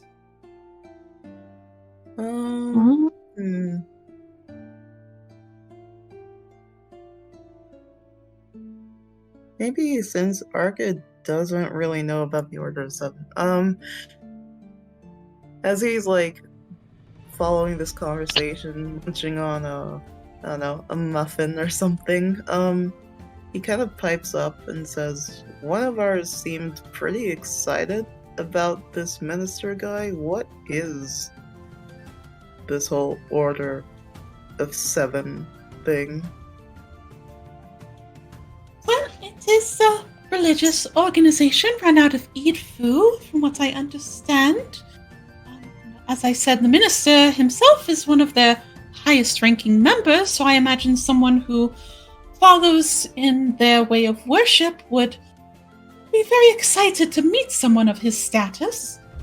I suppose that must be why she's excited. She is likely a religious follower of the order herself.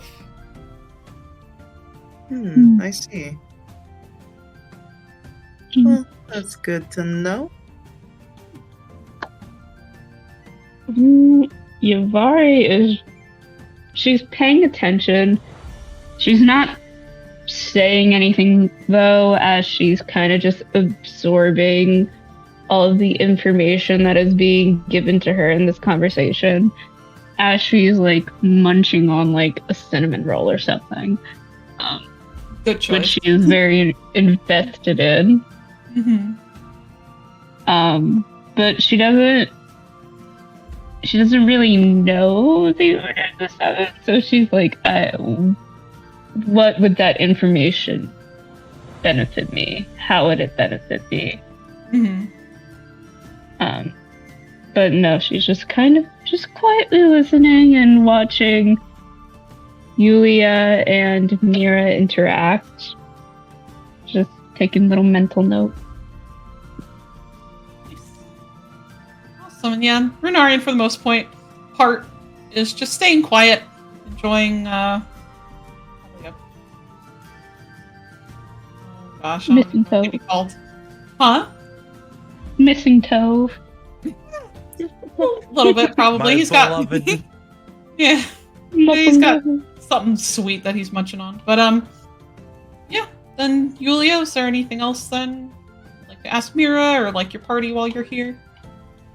I guess I'll look back to Mira and say, so we're probably gonna be here for a while. And there's actually 3 more of us, as a matter of fact. Do you know if any of the taverns are still, or at least open enough, or are people still here from the festival? I think most of those who traveled here for the festival have gone.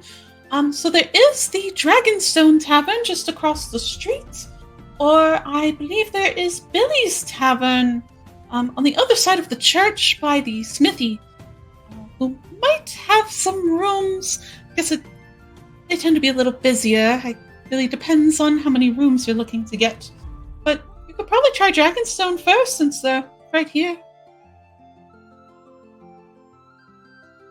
And with that, Yulia will look over to Taffy.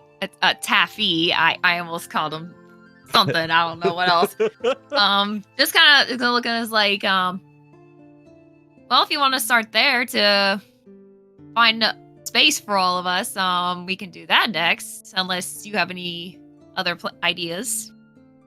So he's thinking, he's like, no, that's it sounds like a good start. Callan's is like, we do really appreciate you know, tolerating us pestering you. And then, you know, at Mira. Oh, it's no problem at all. Yulia here is a good friend of mine and Briagi's, and it's always nice to see her with some friends. But yes, I do have some things to get back to, so have a great rest of your day. And then she'll kind of depart, maybe give like Yulia one quick hug before she goes back to the kitchen to continue what she was working on. And with that, so once he realizes that, you know, Mira's out of earshot, he kind of goes, you know, whispers over to Yulia. He's like, all right, Mira seems very sweet and very nice. And it seems like she knows the town very well. What we need to do, she would make a very useful ally, but you need to let me know how involved you want her to be. We're dealing with some very dangerous people, and the more she gets involved, the more it's going to threaten her life. So you need to evaluate how much risk you want to subject your friends to before we go involving her any further. Yulia will set down their their choice of poison would be like this like very Danish or something like that. And they thought about this, so they just kind of like fold their hands together and look at him as like, well, you're right. That is true. I would need to talk to Briagi first, because she's part of the city guard. So she is likely going to have a lot of information we're going to need anyway. And honestly, anything that Briagi knows, Mira is most likely going to know. They're kind of a package deal in a lot of things. So I hate to involve them in anything too dangerous, even though I know they are perfectly capable of taking care of them themselves, but...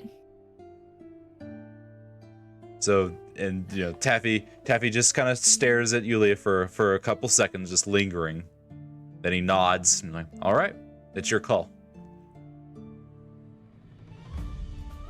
Ideally, then, since she's part of the city guard, we'll want to let them know basically what guilds we think are involved, who Sturkin is, and what our plan of action is going to be. Probably would be wise to keep them in the loop whenever we make moves. And if I ask her, she can definitely make sure any information we give will hopefully be anonymous. But what happens after that, I don't know. But it would be worth to see what she knows first, and then we'll go from there. Fair enough. Do you know if Mira lives in her bakery? Out of character question. Yeah. Kind of like her house is directly attached to the bakery, but it is kind of like separated. Like, I mean, if you're looking at it right here, like the bakery is this kind of first building, and then like the house is kind of the additional part here in the back. Yes and no. Yesn't. Yeah. Yes. Yeah.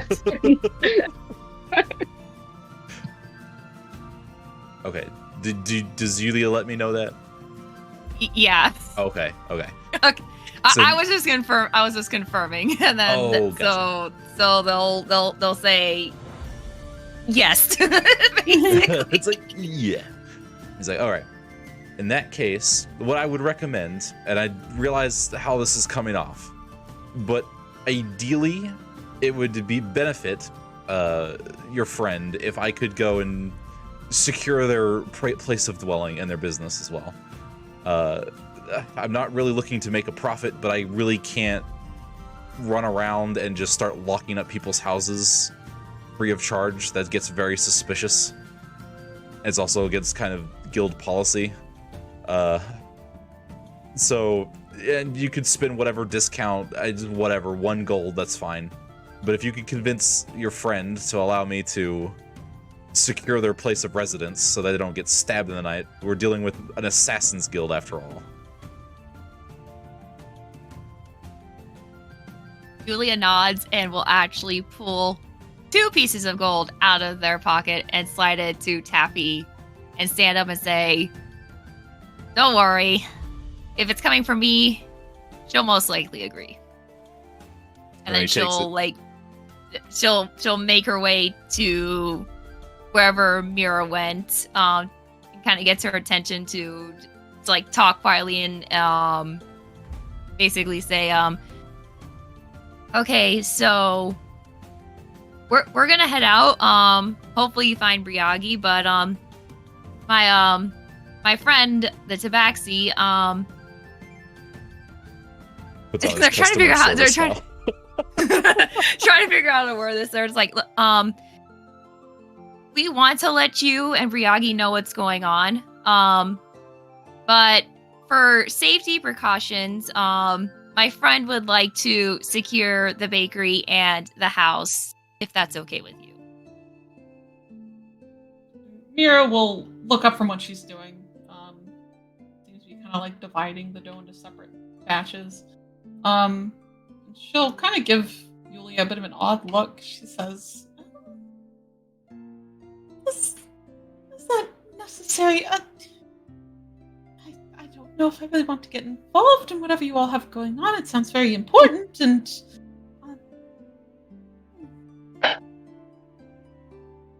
And Taffy just kind of looks to Yulia for like, this is you gotta do the convincing here. Well, okay. It's for my peace of mind. Because if there's anything going on, people know our faces. They're going to see us around here. They probably already seen me here. So I would rather have both of you safe. Because I really don't want anything happening to you. I don't think anything will, but it would make me feel better knowing you both are a little protected more. And then Taffy will jump in real quick and is like, don't worry, all costs have already been paid up front, and you'll hardly even notice I'm here while I'm securing everything for you. I am with the Padlock Guild, if you are familiar.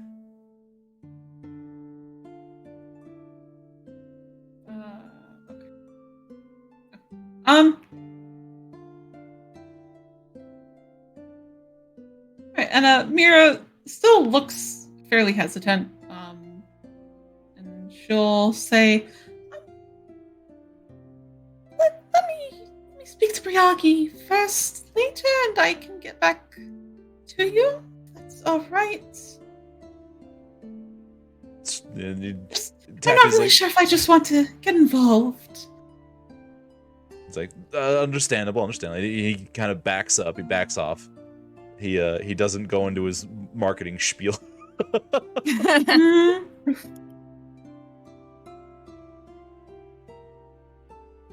Yulia will just look back. If I see her, we're gonna be walking around, but if I find her first, I'll let her know at least what's going on, and then we can all talk later. But you want me to bring anything to her?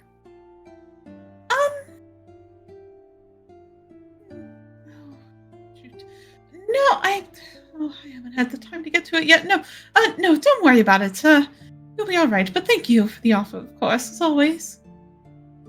No, of course. And they're kind of nervous, so just a little bit, but they're trying to just keep that nice smile going and just be like, we'll be heading out soon, but it will definitely be back later. I definitely want to talk more than just the crazy business I've been up to, but I really wanted to see you first because I missed you, and while I was gone, I was just hoping that you both were doing okay. Aww.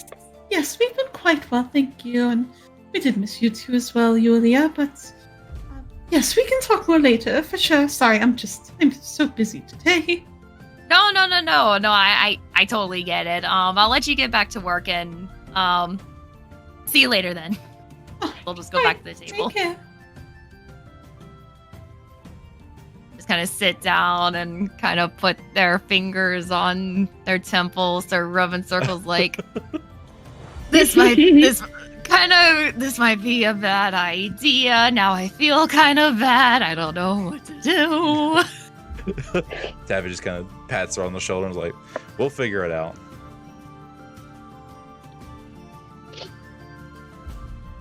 Alright, so as you guys finish up, you kind of finished up your pastries or bread, whatever you might have been munching on, and you leave the bakery to head to wherever your next destination may be. In the meantime, we're gonna swap back over to our other party on the other side of the city. Yes, Narshella. Oh, I should be on the other side of the city. Hold on. There we go. Yeah, you should be out wherever the hell you want to be. So yeah, Narshalis, Tove, and Imran, you guys head from the temple down towards the fishing district.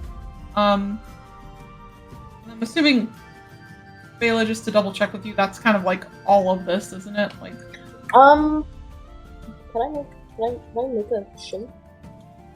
yeah, you can like freak. It's like, oh, I can do that. Hold on. So, It's gonna be pink. Okay. Sounds great. Make it pink. About like that. Oh, okay. So yeah, all of that stuff. Yeah, that's about what I figured. Fishing district. Yeah. Nice. So yeah, you guys make your way to the fishing district. Yeah, Nershellis, is there anywhere in particular you're going to while you're here? He's gonna kind of watch Tove as he goes. Still hyper aware that he kind of just ruined her meeting her god moment. He does look like he's like he does look like he's trying to kind of weave himself through as many of the buildings as he can. But can I ask, as they get further into the fishing district, what does he see? So yeah, as you get further in, you can definitely tell kind of like the side of the temple. The buildings here are not quite as well taken care of as those near the center or the right side of the city.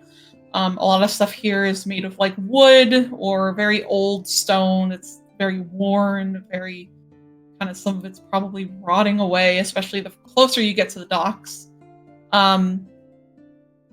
You see, the people here, definitely common folk dressed in very simple clothing or stuff that is very worn, possibly hand-me-downs. You see in this area especially, and then Tove, you'll notice this as well, you see in this particular area, there are a lot of drow. It's not the entire population, like there are humans, there's gnomes walking around, halflings, there's no dragonborns to be seen. That you can make note of, but you see there are a lot of drow in this area. Most of them looking like they could definitely use, help or something of the sort, as they've been kind of forgotten here in this area of the city. But yeah, there's still tons of people walking about, kids weaving between people's legs. Anna, that sums it up. Is there anything that Tove wants to go toward or wants to say or do? I think at this moment, I think initially, as they were sort of walking this way, she was going to ask the question of, why are we going to the fishing district? What's so important about the fishing district? But as they start to walk through, this like assortment of buildings, and she just sees like, oh my goodness, there's like more drow.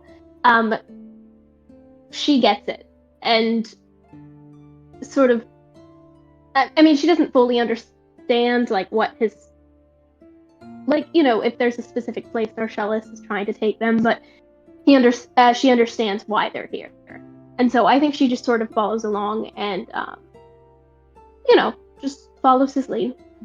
He will say, as he kind of makes his way around a little bit deeper, he'll say, if you're uncomfortable, you don't have to come with us.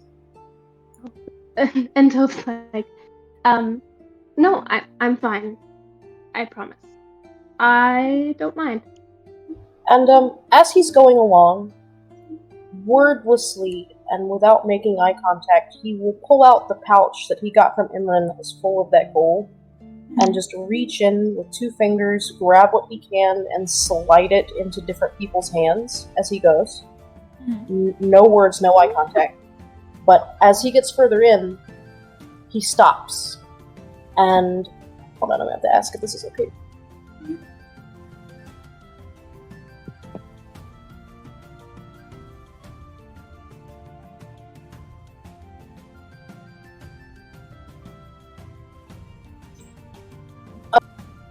So he'll stop, and he'll kind of give Imran a look, and then look at Tove, and after a minute he just kind of smiles at her, and then holding the bag of gold, he'll shake it pretty loudly. He'll just be like, you'll see him sort of look around, and he'll go, "Gee, it's just such a heavy bag of gold, and here I am without any hungry kids to give it to."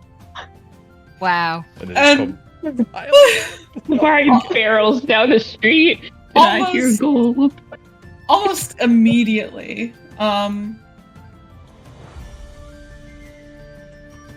Almost immediately, as soon as you shake the bag, you hear a little girl's voice pipe up and say, "Narcellus, what did you bring?" As this young little drow girl comes sprinting up to you, and will probably immediately try to just grab for the bag of gold. It's like, oh, neat. This is mine now.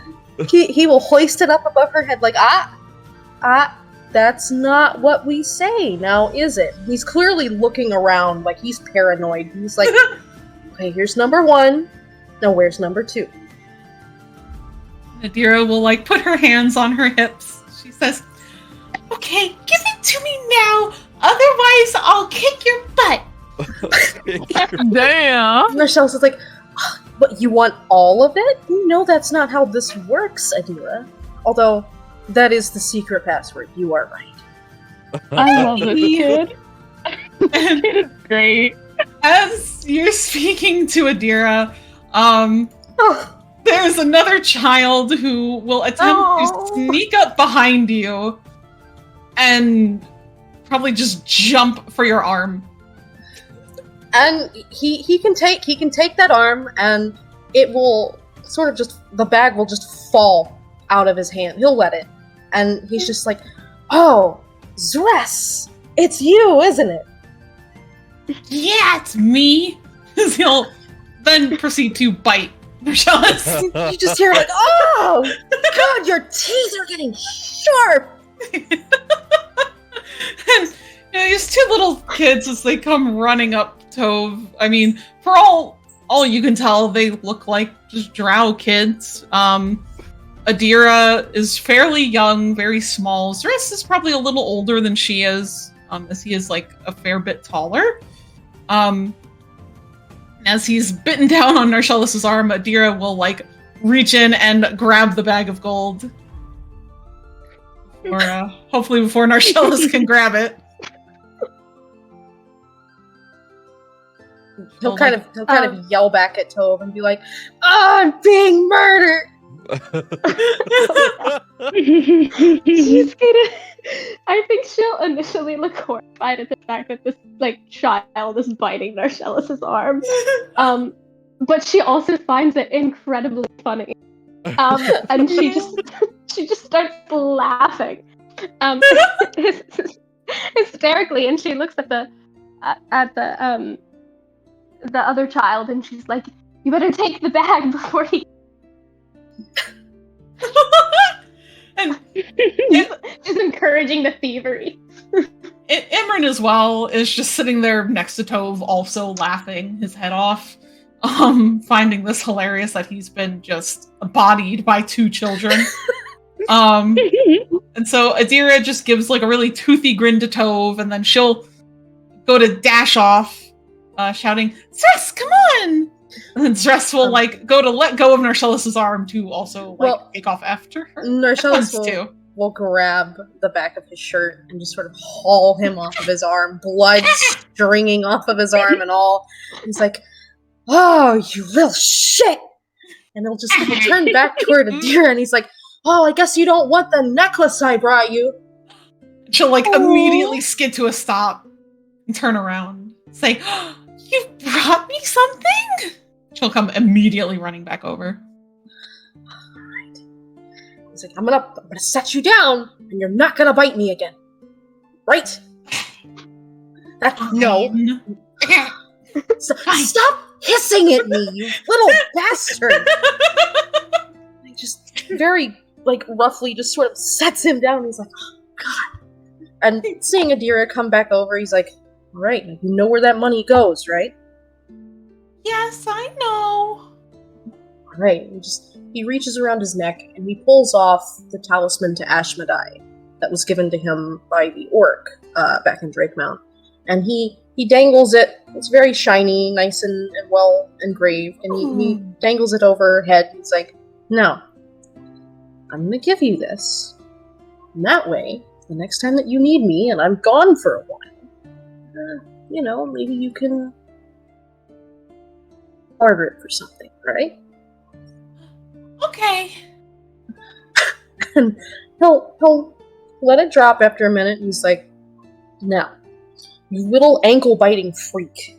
He just turns back towards Ress and points a finger at him, but then thinks back of it and sort of angles it upwards so it can't be bitten off. Zesh just has his arms crossed over his chest and kind of bares his teeth at him, just to growl a little bit. He's like, all right. He takes off the mantle around his shoulders. That's got all of this hot, heavy material. Not the feather collar, the fur collar he's wearing, but just this very ornate sort of spider web pattern cloak. And he's like, I think it's getting a little too hot for me to wear this, so why don't you take it? You always said you wanted some cool drow clothes, right? Yeah! He'll gladly take it from him, which obviously it is far too big for this child. And he tries to hold it, but half of it is dragging on the ground. And after a minute of squatting down for a minute, he'll just sort of stand up and turn back toward Tove and be like, this is really all I came here to do. I hope you're not mad. No, it's fine. And she'll just sort of smile at the children and try her best to look as non-threatening as possible, which is really easy for her because she looks like you could knock her over with a gust of wind. If that child bit her, she would be on the floor. And she's just oh no, this is fine. Lovely to meet you two. Don't get into any trouble. And Marcella's thinking about this for a minute, just turns toward Adira and Zaras is like, this is Tove. She's okay. She's okay. Adira will give a small wave. Say, hi, Tove! Zaras will just kind of look at you suspiciously. He's debating whether or not to bite you. Oh god. And Tove will wave back. Say, it's nice to meet you both. And just kind of give Dress a little bit of a quizzical eye because she is also afraid that he is going to bite her. And Narcellus will kind of just make sure that both of his eyes are somehow on both of them at the same time. And we'll just be like, all right, Adira, you make sure that money gets to your dad, okay? I will, Shellis. All right. Now, also, let him know I'll be back around the end of the Senite. I did promise I'd help him make another cane. All right. Now, no biting people. I mean it. Fine. All right. Get the hell out of here before I kick both of your butts. They both just kind of giggle and go running off further into the fishing district. He sort of just turns back toward Tove and looking specifically at Imran, he's like, shut up.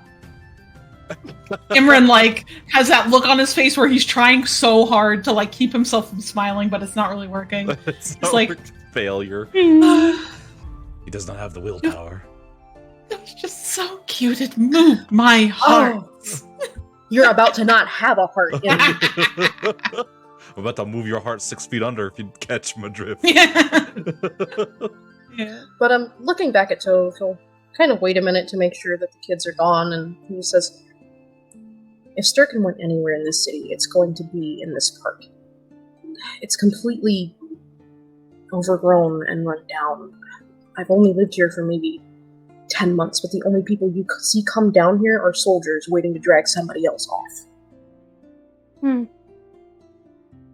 So, it's certainly seedy enough for him. I mean, do you think you'd know anybody who would maybe have seen him? I mean, I'm sure he's... Well, I mean, I don't know if he's a regular around this part of town, but... I don't know anyone that would work with somebody up here carrying Drider venom. That's a death sentence. Right. Standing there awkwardly. Looks at Imran. It's like, no. About you. Yeah. Hi. Am I right? It's around here somewhere, isn't it? He'll kind of look around. Yeah, it's not that far. I think it's kind of more over towards like on the docks. Alright, well, I don't have any sort of permission to go perusing that kind of shit. Okay, they're bringing in their imports through loading out their exports.